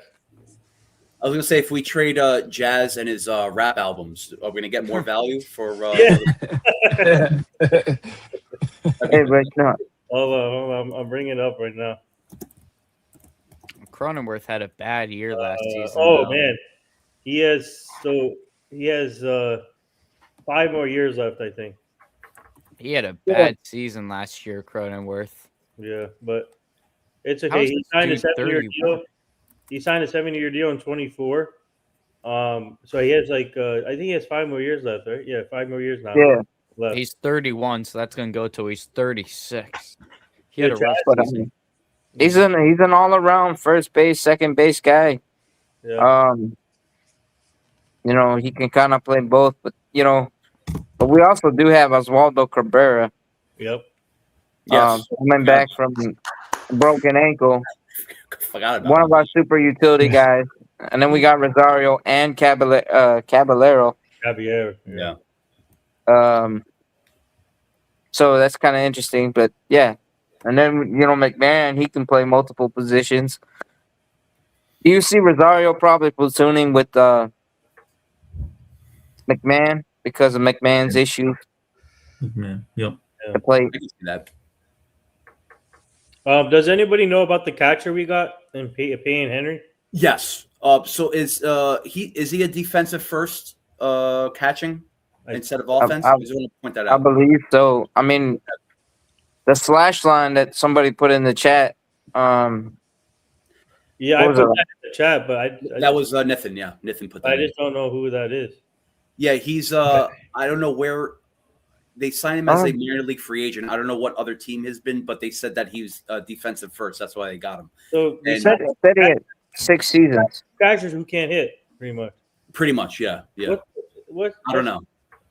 I don't Man, know why. what happened to the Jorge Posadas? Ah, The Different Johnny route. Benches, yeah. the Mike Piazzas, all Yeah. those. I don't know, man. All right, guys, I'm gonna jump off for the stream, but Hi, hope George. you all have See a you, great George. night. Have a great Chat. Have a good one. Or Take care, hey, George. Good night, everyone. or hey. Yeah. Good to see you, brother. Yeah. All right. See you guys. Have a great night. You Good too, night. man. Thank you. Right. Thank you. But I don't know. Yeah, then now there's 5. I don't know if Joe wanted to come back on for a little bit. Come on, Joe. Let's go, Joe. Come on, Joe. Ooh. Joe, where you at? At my YankeeMania, Joe. I never heard of him. Oh, there he is. Okay, I see. Oh no, Oh, that there's guy. the Sicilian Slammer, the I got a one, the only, the legend, the man, the myth, Joe Vignola. Yes. Who's, Oh boy, what a comeback! Wait, Joe. Well, guys, who's joining the Matt interview tomorrow? Oh yeah, Evan. Who else? Who else? Yeah, I'll be cooking. Sean. Oh, cooking. Yeah, Chef Nick, I love your lamb racks. Oh, hey, hell yeah, They man. look amazing, Chef. Thank you. They look incredible. Oh, Yeah, it took me about 5 hours to do, so you know. Wait, Johnny, are you You already joining? did it. Yeah. I won't be available in the morning. So me and Sean, Yeah. Sean and I Joe. say, oh, of course. That's you can't even. Yeah, I know. that was a nice entrance, guys. Thank you.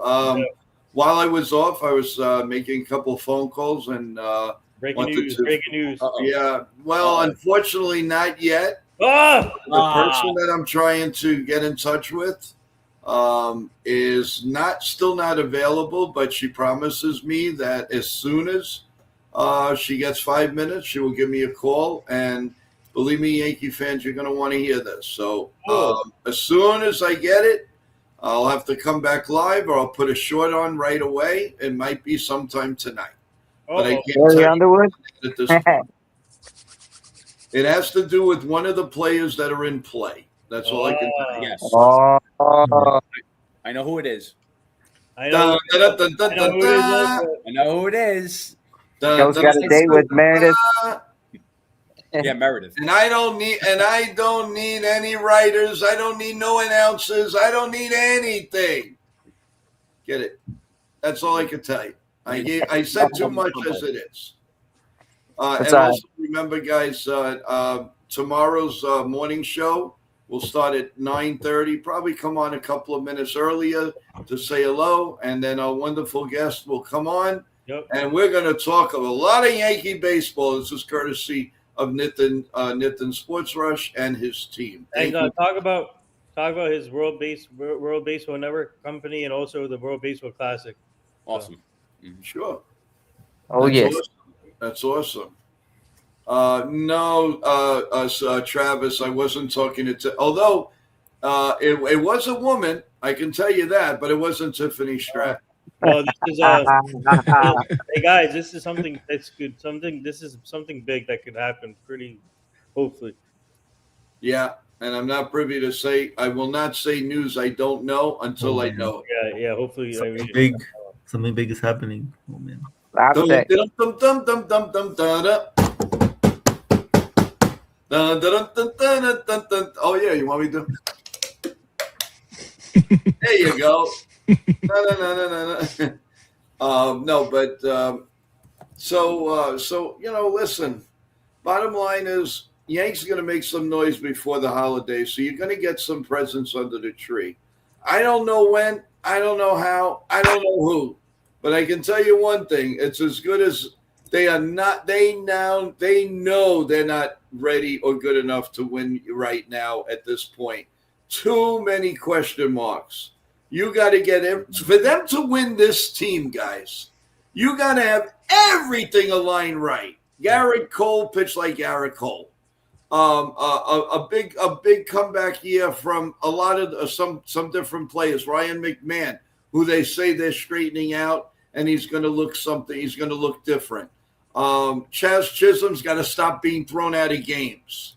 Austin Wells has to hit on more consistent basis. They've got to throw more base runners out. They've got to hit and run. They got to move runners over. They got to win in extra innings. If you can do all that with this team, more power to you. It ain't going to happen. And our starting catchers can be Peyton Henry. So there you go. The who? Our starting catchers can be Peyton Henry. Nice. But no, You might as well have Jack the Ripper. I mean, it ain't going to happen. No, but, I don't know. It's just listen, again, as I've been saying, and every day that keeps winding down. It's only Yes, December Cruz. 14th. Joe, Cruz called you Joe Passenbaum. There you go. Oh, jeez. No. So what's up, guys? Everybody, who got the most snow this weekend where you are? I got. And I saw that we have an Australian new person on here. How you doing? Could be. How you do? So The land that's- down under. down under. Well, maybe he can bring. Who's that lefty that we had? Remember the bullpen? Oh, Graham Lloyd. Graham Lloyd. There you go. See, I want to see if you Wow. guys. Graham Lloyd, baby. How you doing? We also had one pitcher, Mark Hutton, in 1996 from the Marlins that we traded for. Right. Mark Hutton, he was Australian. Yep. Yep. and then That's right. wasn't Mike was from somewhere. The pitcher. Mike Stanton. Nice. Yeah, the pitcher Mike Stanton, not Yeah. Giancarlo Mike Stanton. He wasn't Australian. I was he? changed my name. Yeah, I to thought Giancarlo. he was from the States. Mike Stanton? Mike Stanton, Yeah. the left-handed. He had pitcher? that nice sidearm. Yeah, he was a lefty with that kind of sidearm delivery. Yeah. Wait, I he's thought not he was Australian. born in Texas. Yeah, I thought No, he was, I know. he was I think he was American. to the U.S., but I think he might have been American. I just couldn't remember where he was. Oh, But I just I see. remember that with Graham Lloyd, Jeff Nelson, and Mike Stanton were like the three horsemen. Like a law firm. A law firm, and they were setting up for the greatest closer of all time. Guys, NFL score update. Cowboys Vikings tied 14-14 in the second quarter. Yeah. Do you feel confident that they'll win? Listen, Yes. Joe. Yes, I feel confident. Yeah. They need this game anyway because now the Eagles need to lose out. For the Cowboys, NFC or bust. So there you go. The Cowboys need to win the division now. They can't come in as a wild card because of the Detroit loss. So that's why that Lions game was so huge and they blew it. But now they got to find a way to grind out these games. And the Eagles have to lose two more or lose out pretty much in order for the Cowboys to get back in this and possibly win the division. So Yeah. Well, gonna be interesting, and I'll tell you guys, a lot could happen this week in a lot of different phases. So, good luck to the Knicks. let's go Knicks. Good luck to everybody building their teams, especially our New York Yankees. So there's going to be a lot going on, folks, and just stay with us as we kick off another week and we get closer to the Christmas holidays and joy, and then we worry about Happy Thanksgiving, and then we start all over again on January 1st, 2nd, and 3rd. Guys, you have some final thoughts as we go into an hour? We're over an hour and a half here. Let's see. Let's start with. I feel like with a Brady Bunch, we need another line. No, just kidding. Let's start with Sean and then Evan. Go ahead. Yeah. No, guys, real quick. It's been a great week of sports. Things are starting to turn up. The Yankees are about to make moves. They're going to strike hard. They're going to strike fast, and they're going to get what all the pieces we need for this offseason. It's going to be wild this coming week. Yeah. But yeah, stay tuned. And then we got that interview tomorrow morning. Yep. With Matt. Come on, stay tuned with us. Let's And go, come along Matt. for the ride. Let's go, Matt. Let's go, Matt. You guys are gonna enjoy him. He's really knowledgeable and he knows his stuff. So you're gonna enjoy him. You got it. Okay. Waiting in the wings, the one, the only Play man, play-by-play man. It is Yeah. Evan.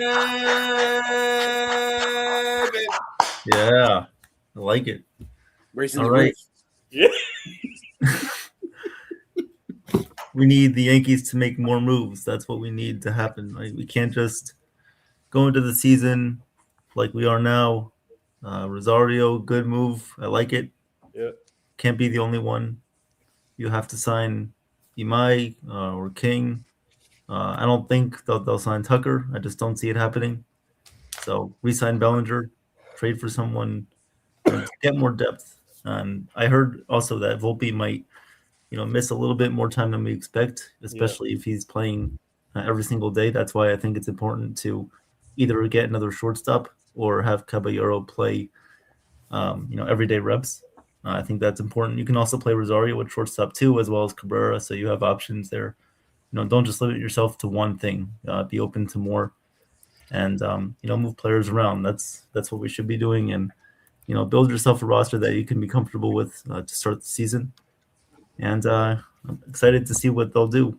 I think more moves are coming, maybe some trades, but I'm excited, ready for it. But until then, excited for tomorrow's interview. And until then, let's go Yankees, and please subscribe. And YankeeMania is the place to be. I have to do one for Sean also. Okay, who wants to go next? The man in the middle, and his name is Johnny Salami.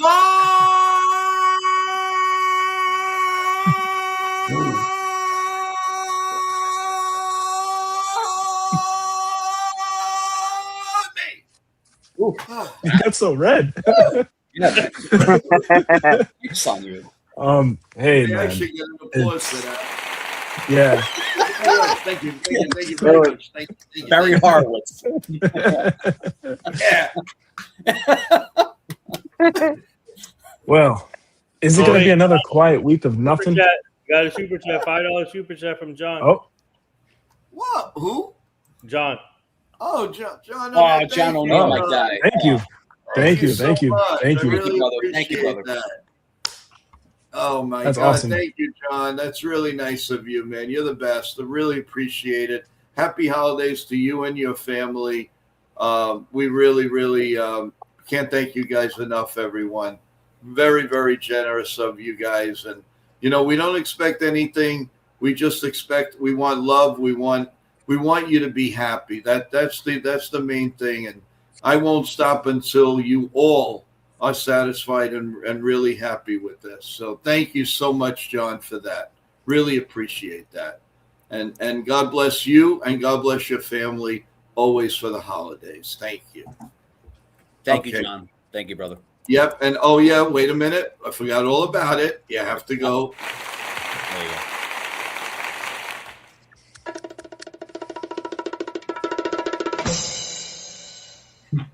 Sort of ruined it.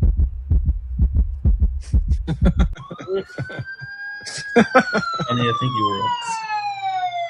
I think they give us the super chats because of this. No, oh, there's a live stream. Sean. I love it when Sean laughs. Dennis. Thank you, Dennis. What does everybody think about the Yankees not making any moves? oh. What does everybody think about Nathan in the car? What does everybody think about? Let's see. What does everybody think about the New York Mets? Will the Yankees beat the Toronto Blue Jays this year? Yes. Yeah. And who's gonna be the doink of the year?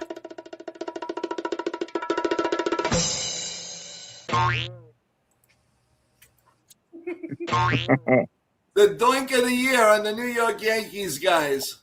Who's that gonna be? Dun, dun, dun, dun, dun, dun. Oh man.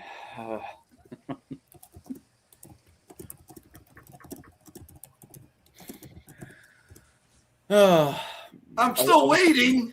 Well, That's a good. Johnny, Oh, okay. I didn't know if we're gonna read the other yeah, super that's what chat. I was trying to do. That's that why I was too. that's why I waited. There was another Yeah. super chat that came through.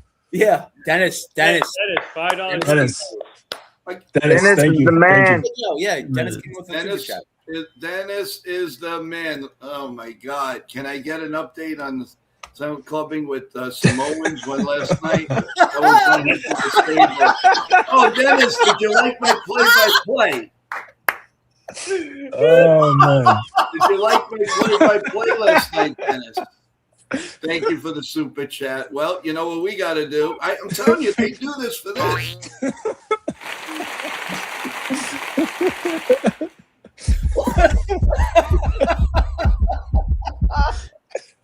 To the left, to the right, to the left and right and right. Come on, Nathan, let's go. Oh my Next. God.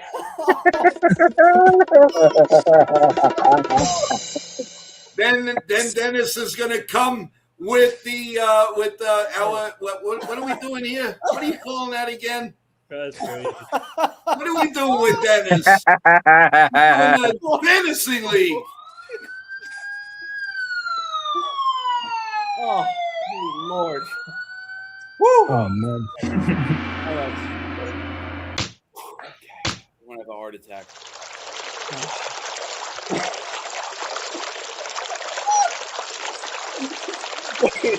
Wait.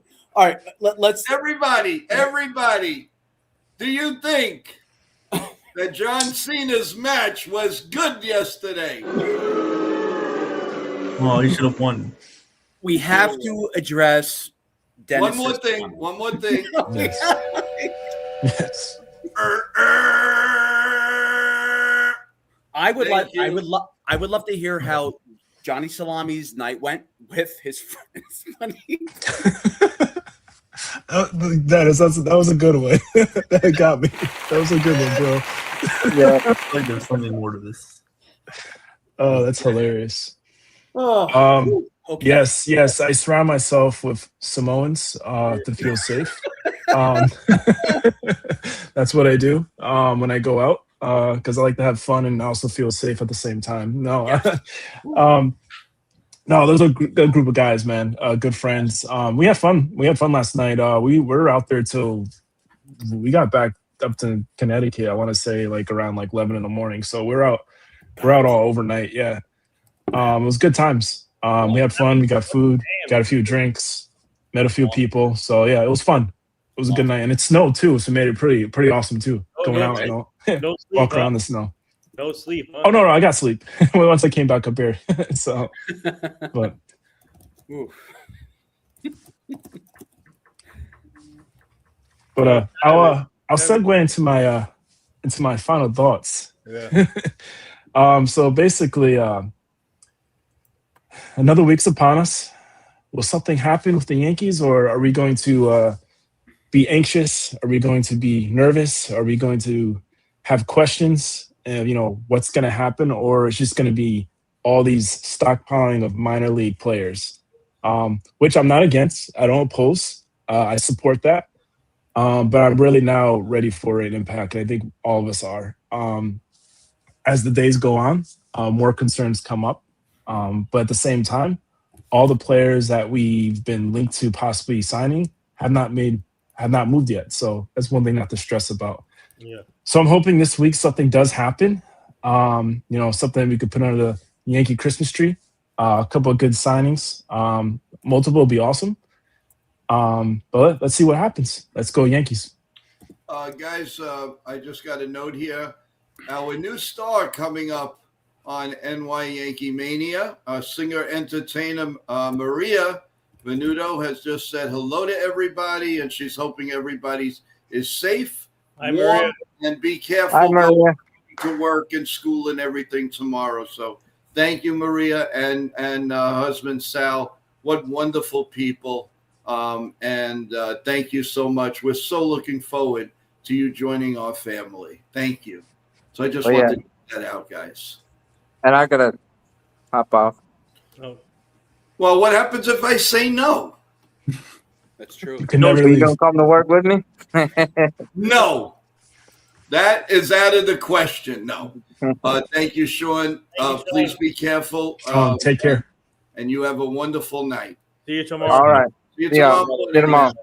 Not if I see you first. Take care. All right. All right. Now we're down to how many? 1, 2, 3, 4, 5, 6, 7. Why do we have 7? No. 8. 1, 2. Oh, we have 5. Okay, I got you. So everyone, let's get going. So who's next? Are you done, Johnny? By the way, you kept getting interrupted, but for a good call. Yeah, no, I'm all set. Good to go. But I don't remember now. Did we give you the proper send off? Jeff, It was a positive outlook, I would say. You get a clap. There you go. You get a nice clap and a boing. You know why I did 4? Because his friends did 4 subs yesterday. Yes. So yes. in a good way, it's a big. yeah, Johnny, thank you for putting out the channel like that yesterday. Yeah, that was awesome, brother. Yeah. And by the way, and I haven't said this too much. This show, I know it's almost over, but he could be proud. This show is all dedicated to Dennis. Dennis is the man. Yeah. He's the myth. He's everything. He's a real big contributor to YankeeMania. We love him dearly, and so does everybody in the chat everywhere. You always have our back, and we really am looking forward to having you here. You have an interview with us. We really would love it. So with all my heart, Dennis, you and your family are amazing, and I hope and pray that you and your family have a great Christmas, Hanukkah, anything that you celebrate. You deserve it because you are very special to us here in Mania. Thank you. Hey, Billo, you're speaking my language. You know, and Shante. There you go. Chianti, baby. Chianti, that's what I meant. Chianti, yep. See, I won't look at his because all he does is he talks about food, and then I got to go off the show and go make some pasta. I don't want to do that. Nice. I'm tired of it, but I love it. Anyway, here it comes. The one, the only, Chef. Yeah.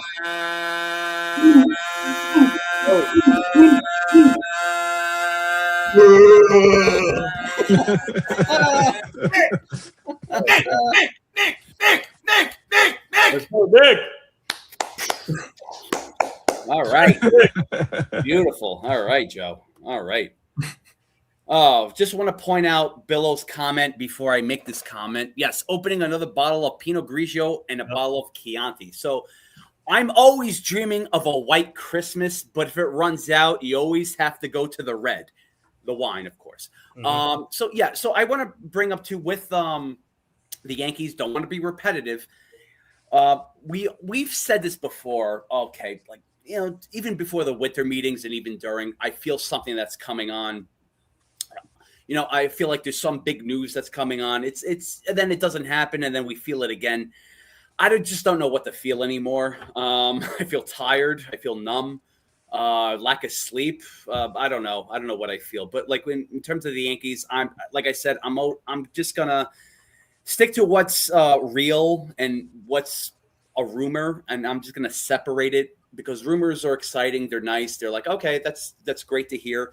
But unless it doesn't happen on paper and it's set in stone, like I said yesterday and other times too, then I'm not going to believe it. So I'm going to wait. I'll take a step back and then I'll be like, all right, you know what? I'm not going to hear other sources. Other sources are just going in different directions.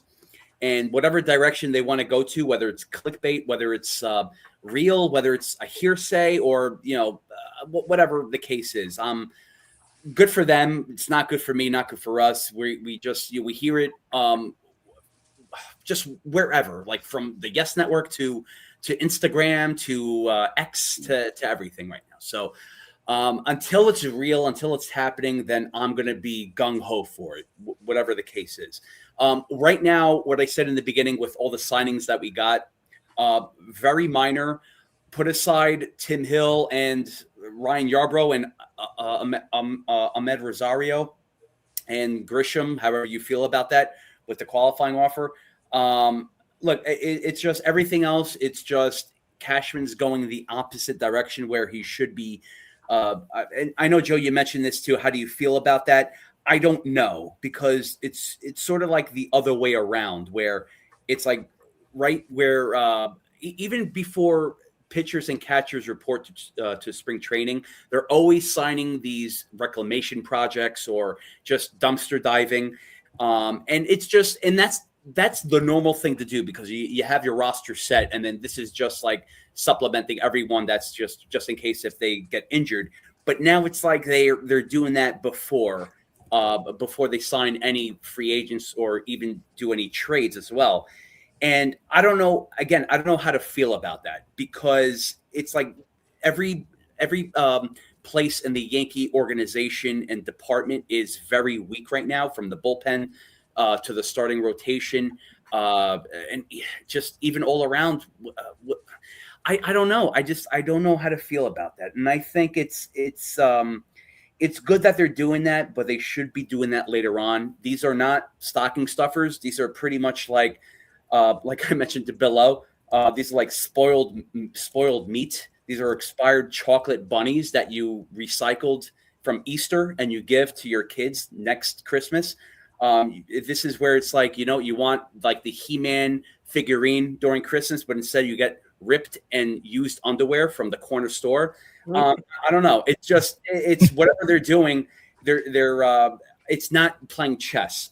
Again, I don't want to be repetitive, but you guys know where I'm going with this. So, yes, they're playing checkers or Candyland. I don't know. I don't know what they're doing, but if there's something below Candyland that they're playing, then this is where they're at right now. I don't know.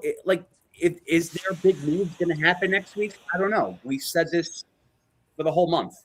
Nothing's happened. So I don't know. So I'm not going to hold my breath. I definitely want to breathe. I'm not going to hold my breath for the Yankees too.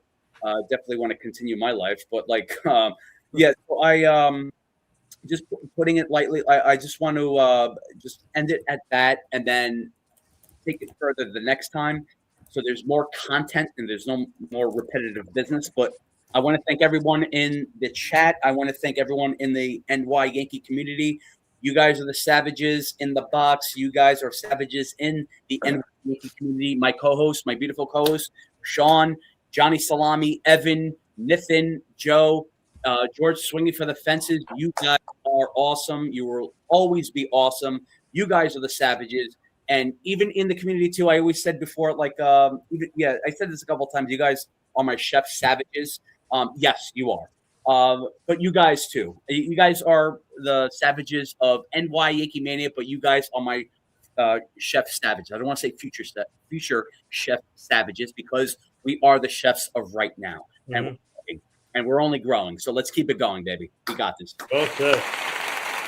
Yeah. Come on, Joe.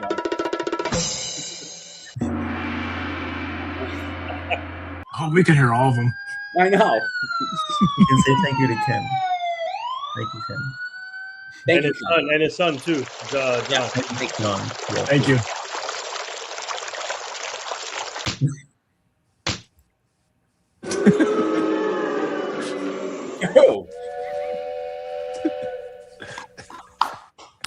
Coach, you got You've been doing all of this.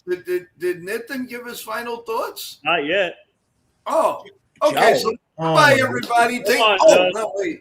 Good night. Oh no. Am I chopped liver? Oh god. Okay, take it away.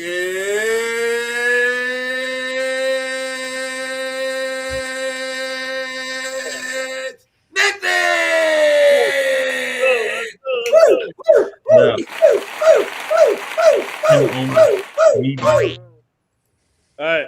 Well, first of all, shout out to the chat. Thank you, everyone, for all the support. please continue liking, subscribing to this channel, and also our Job of the Mouth show and Nathan Sports Rush. We got big things coming at Job of the Mouth and Nathan Sports Rush, and even here. And also my team and I booked my good friend Matt tomorrow at 9:30 a.m. Eastern. He'll be joining this show with Evan, Sean, and Joe. He'll be talking about the winter meetings, his World Baseball Network company, and obviously WBC and other things. So he'll be joining at 9:30 a.m. Eastern. Let's go Yankees. I think they're going to make more moves hopefully soon. They need pitching. They need a right-handed catcher. They need multiple things. So, and I'm excited they can go multiple ways. I really want that Padres trade to happen. I think if you get a guy like Mason Miller to help with Benhar, I think that's a good 1-2 punch. That I would like. I wanted Suarez really bad because Suarez he would have helped out the 8th inning, but obviously went to the Braves. So now I'm hoping they can get Mason Miller for the Yankees. So yeah. So that's one move I want, and obviously they got to figure out the first base situation and Bellinger and Tucker. So a lot of things still got to happen. And like Johnny says, Johnny hit it in the head that all the players that the Yankees are interested in, they're still there on the market, which is a good thing. So we don't have to panic now. We got our guy Rosario back, which I like. I love Rosario. I think he's going to bring everybody. Obviously, we know what he brings to the team, and with the full now we're going to see him in a full year in a Yankee uniform. So I can't wait for that. And I think he loved this time here with the Yankees. Obviously, playing for the Mets in his career, so he loves New York. So I like that pickup. So yeah, so hopefully we see some more moves soon. And obviously on December 19th, Friday, please come to our event with Darius, the New York Giants linebacker.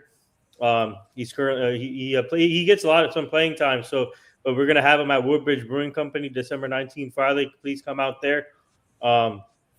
Show some support for him. And then December 22nd is the big event with Jackson Dart on in Red's Restaurant. So please come support in the chat or on the panel. Please come there. It's gonna be epic and legendary, and you can see George interview him live at the event. So tune in there. And then December 22nd, my team and I also booked actor John Minch at 4 p.m. Eastern. He'll be joining this show. He was supposed to join Tuesday, but he had to switch it to the 22nd because he's working on a commercial. So, but stay tuned, guys. Keep up the great work, everyone.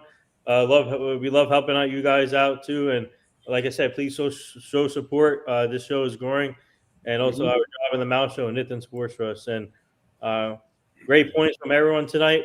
And we're all savages, like Chef Nick says. Savages in the box, or Arab Moon, like Arab Moon says. Or right in front of us. So let's go.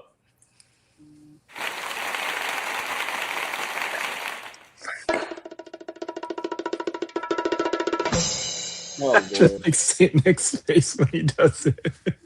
Well, I know Nick I don't know. You know, he doesn't like fanfare. Whoa! Get out of here! I'm just joking. Well, guys, you guys rocked it again. Every Sunday it gets better, and better. Say again, Nathan. What time do you have to wake up tomorrow? Oh, 3 a.m. Oh my god. Yeah, you know it's like the typical stuff. Yeah, it's the same stuff. I'm used to it. It's fine. No, we're all good. I got another busy week, but it's coming to a close. So it's been straight. So from December 1st until the 23rd, believe it or not, because it was supposed to be a week extra. So a lot of events got canceled because people want to go on vacation. So I have, I think, 4 days less of events. So I'm getting there.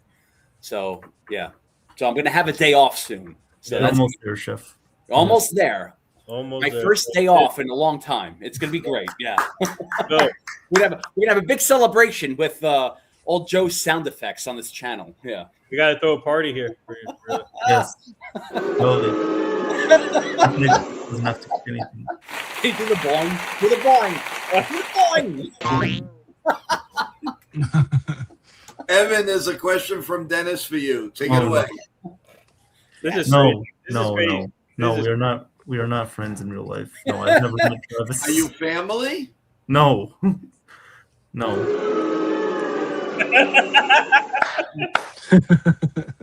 No. Travis is just a great person I met over the internet. Yes. And we've been talking, and the fact that he says I haven't been talking to him is crazy. Same here. Same here, Travis. Travis, come on, man. Don't do that, Travis. No. Yeah, please, Travis. Everyone loves you here. Please. Yeah. I talk to you every day on Instagram too, so please don't do that. Yeah. We don't ignore you, Travis. That's true. And Travis, all right, you know what we're going to do, guys? Oh, no. Tomorrow morning's show is going to be dedicated to Travis. All right. All right.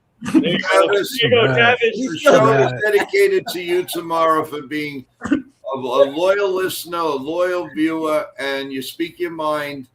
But one thing, this has got to prove to you that we care about you. So Dennis has another comment for you. Oh, Dennis. All right. Where is it? Right there at the bottom. Oh, here we go. Joe, when I come on, can you at least set it up where Nathan comes on the end of the interview? I love that part. Oh, man. You really do watch. I love it. I really do love it. Dennis is killing it tonight. He's making me happy. It is. I'm hopping. I'm hopping. Yeah, Dennis is killing it tonight, man. Dennis, Oh. you are the king, my boy. You can have what you want. You can I have. haven't laughed this hard in a long Just time. don't call us late for dinner. That's all we. Yeah. We love that was a perfect segue to leave, but really, guys, the fun that we have here is just second to none. It really is. No matter how bad the day went, or whatever, or the Yankees screwed up, or they did something to get us aggravated.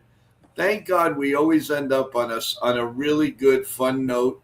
And I still think there's a lot of surprises that we're going to be happy with the Yankees.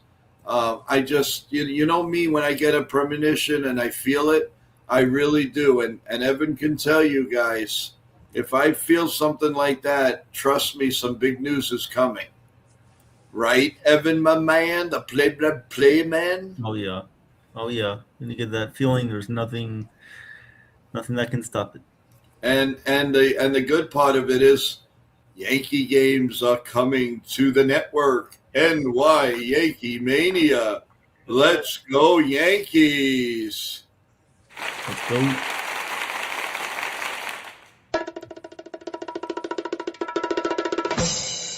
There we go. Wow. And all the other games are gonna by the way, have to be put on the back burner. Yo, you're over 2 hours. 2 hours. We're over 2 hours now. Let's go. Yes, we are. And but this was special. This was great. We had a lot of fun, and Dennis always caps it off in a beautiful way. Looking forward to working with you with everything that we can with the fantasy and all that. So that's going to be a lot of fun, guys. Well, we will see you tomorrow morning. Remember, not 9 a.m. tomorrow, 9:30 a.m. for the great interview, thanks to Nitin and his team. So we're going to learn a lot about what happened in the winter meetings. And you can go on there and you can see our guest tomorrow along with Dylan Cease. You could see a little capture picture on that. So thank you, guys. And we love you, each and every one of you. The panel, you hit another home run on our wrap-up show. I don't know, you guys bring the A game all the time. I really, really love it. Johnny, thank you. I know you had a crazy week flying. You talked to us on the plane. You talked to us in the lobby. You talked to us here, there. I'm surprised you didn't go in the restroom. Then Nitin, who goes everywhere. Nitin goes to his kitchen. He's drinking Fresca. He's riding in his car. He's moving and he's moving. I like to move it. I like to move it. That's with Nitin. Then we've got Evan, who's nice and poised and takes it all in. Ooh. And he takes it all out. And then Oh, he yeah. takes it all in. And he does a great job. Woo! And the one thing with Evan, nice young man. I got to tell you. His play-by-play is rocking, baby. Rock it, rock it, rock it. I want to rock it, rock it. I want to rock it, rock it. I want to rock it, rock it. I want to rock it, rock it.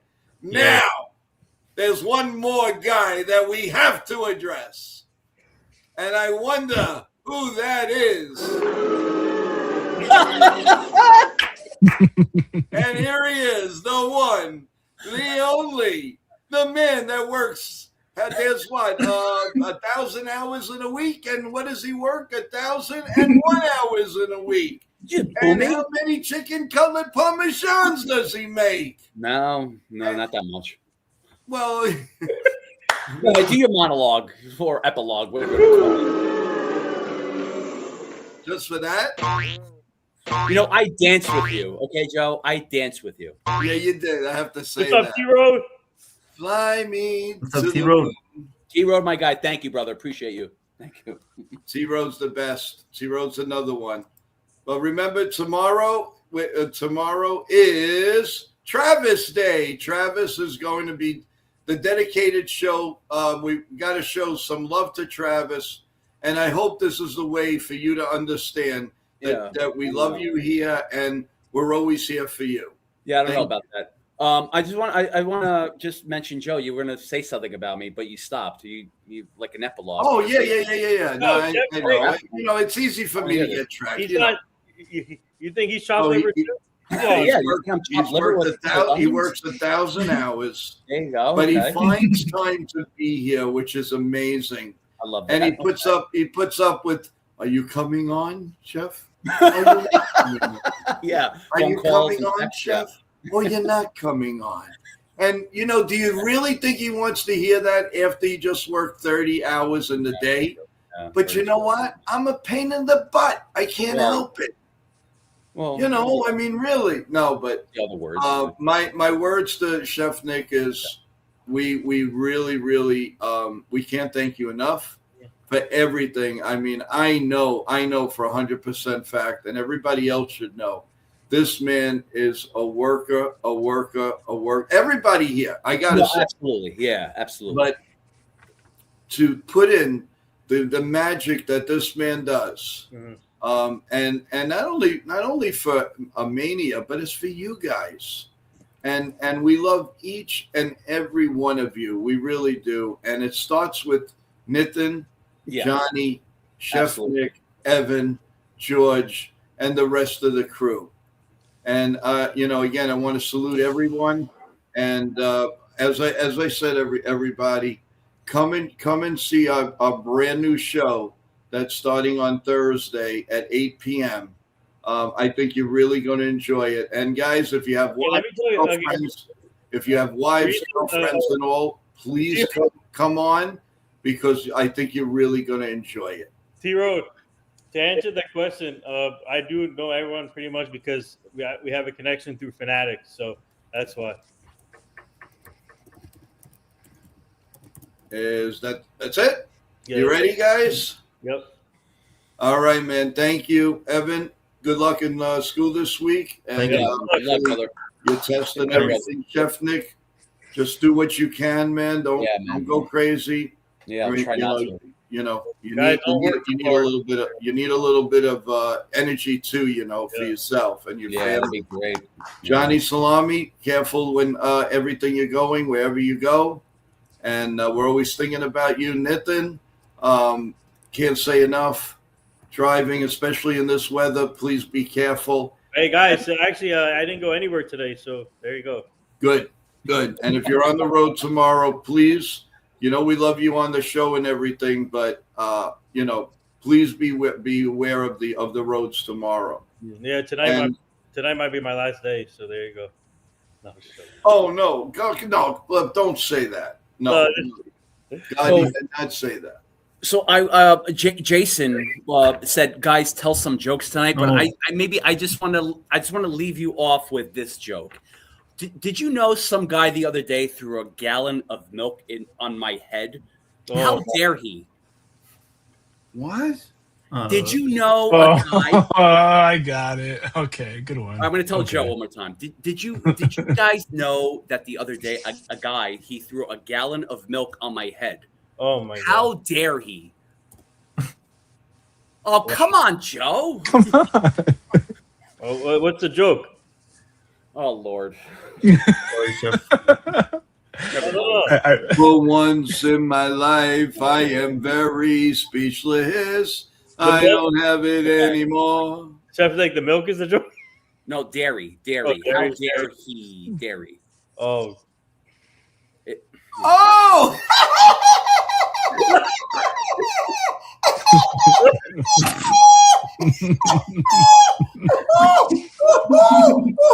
I still don't know what I'm laughing at. Wow. I think Chef Nix wants to hear the soundboard now. Yeah. I Because do of the whole too. cycle. No, Dennis, I agree. It was bad, but it's still a joke. It was so bad I couldn't understand it. oh my God. Well, okay. How about I- this one? One more time. One more time. How about All right. this? Okay. Dun, dun, dun, So dun, dun. I always shower with milk because, especially my hair, because I don't want to get it past my eyes, past your eyes. You don't want to get it past your eyes. Oh God. Okay. All right. No. All right. I That don't know. was bad. Yeah, that was bad. Okay. Yeah. I don't know. Pasteurized. Past your eyes. Okay. Oh, Next. Pastor. Oh, I thought it was something with like dairy products. Yeah, Right. it is. Yeah. Oh, it is. Next Oh. time. Next time. I know, Claire. Next time. I'll do better. oh my God. I'm sure it's the chicken or the egg. Well, like I said last week, I'll order from Amazon. I'll let you know in a few days. They want to know what on Christmas Eve if I eat the 7 fishes. Yes, we do. Yeah, That is the number one meal that I look forward to the whole year. that's what my a couple of my friends do. They do the fish dinner and then Christmas Day. Oh, that's nice. Okay. And I bet you our guest tomorrow in Matt, if I ask him that Yeah, same question. he does the same thing too. Most likely.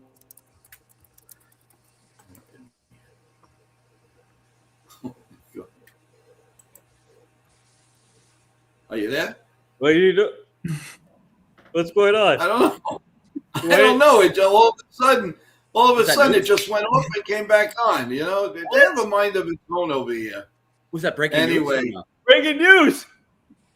Breaking news. There Oh. is no news. No, guys. If the Yankees do it, if I find anything out tonight, believe me, I will do a short, and I will let everybody know. So don't worry about it. As soon as if I hear anything, you guys will know. I promise. No, yeah. And yes, and like I said, as far as the fishes go, that is the meal I look. And I hate it. So when I work overnight, and I hated missing that meal. It was, what was really nice though. Our the tenants in the building would always bring me down pasta with clams. I would get some lobster. I got treated very, very well there in our building, which was a residential building of, I believe it was like 650 families, something like that, 38 floors. So it was amazing. So yeah, it's definitely my favorite meal. It's the best meal of the year for me. Yep. And I would love Chef Nick to make that because I'm sure it'll be as delicious as anything. So we really appreciate it. But again, guys, thank you so much for being here with us. You guys. Killed this show. It is amazing. And I am so glad that we all came up with this idea to do this on a Sunday night, You're the best. right before the new week comes. So thank you. God bless you all. God bless America. Dennis, thank you. Everybody else with the super chats below, thank you. We really, we can't thank you guys enough. And have a great one. We'll see you tomorrow morning at 9:30. Have a great night, everyone. Take care. God bless you all.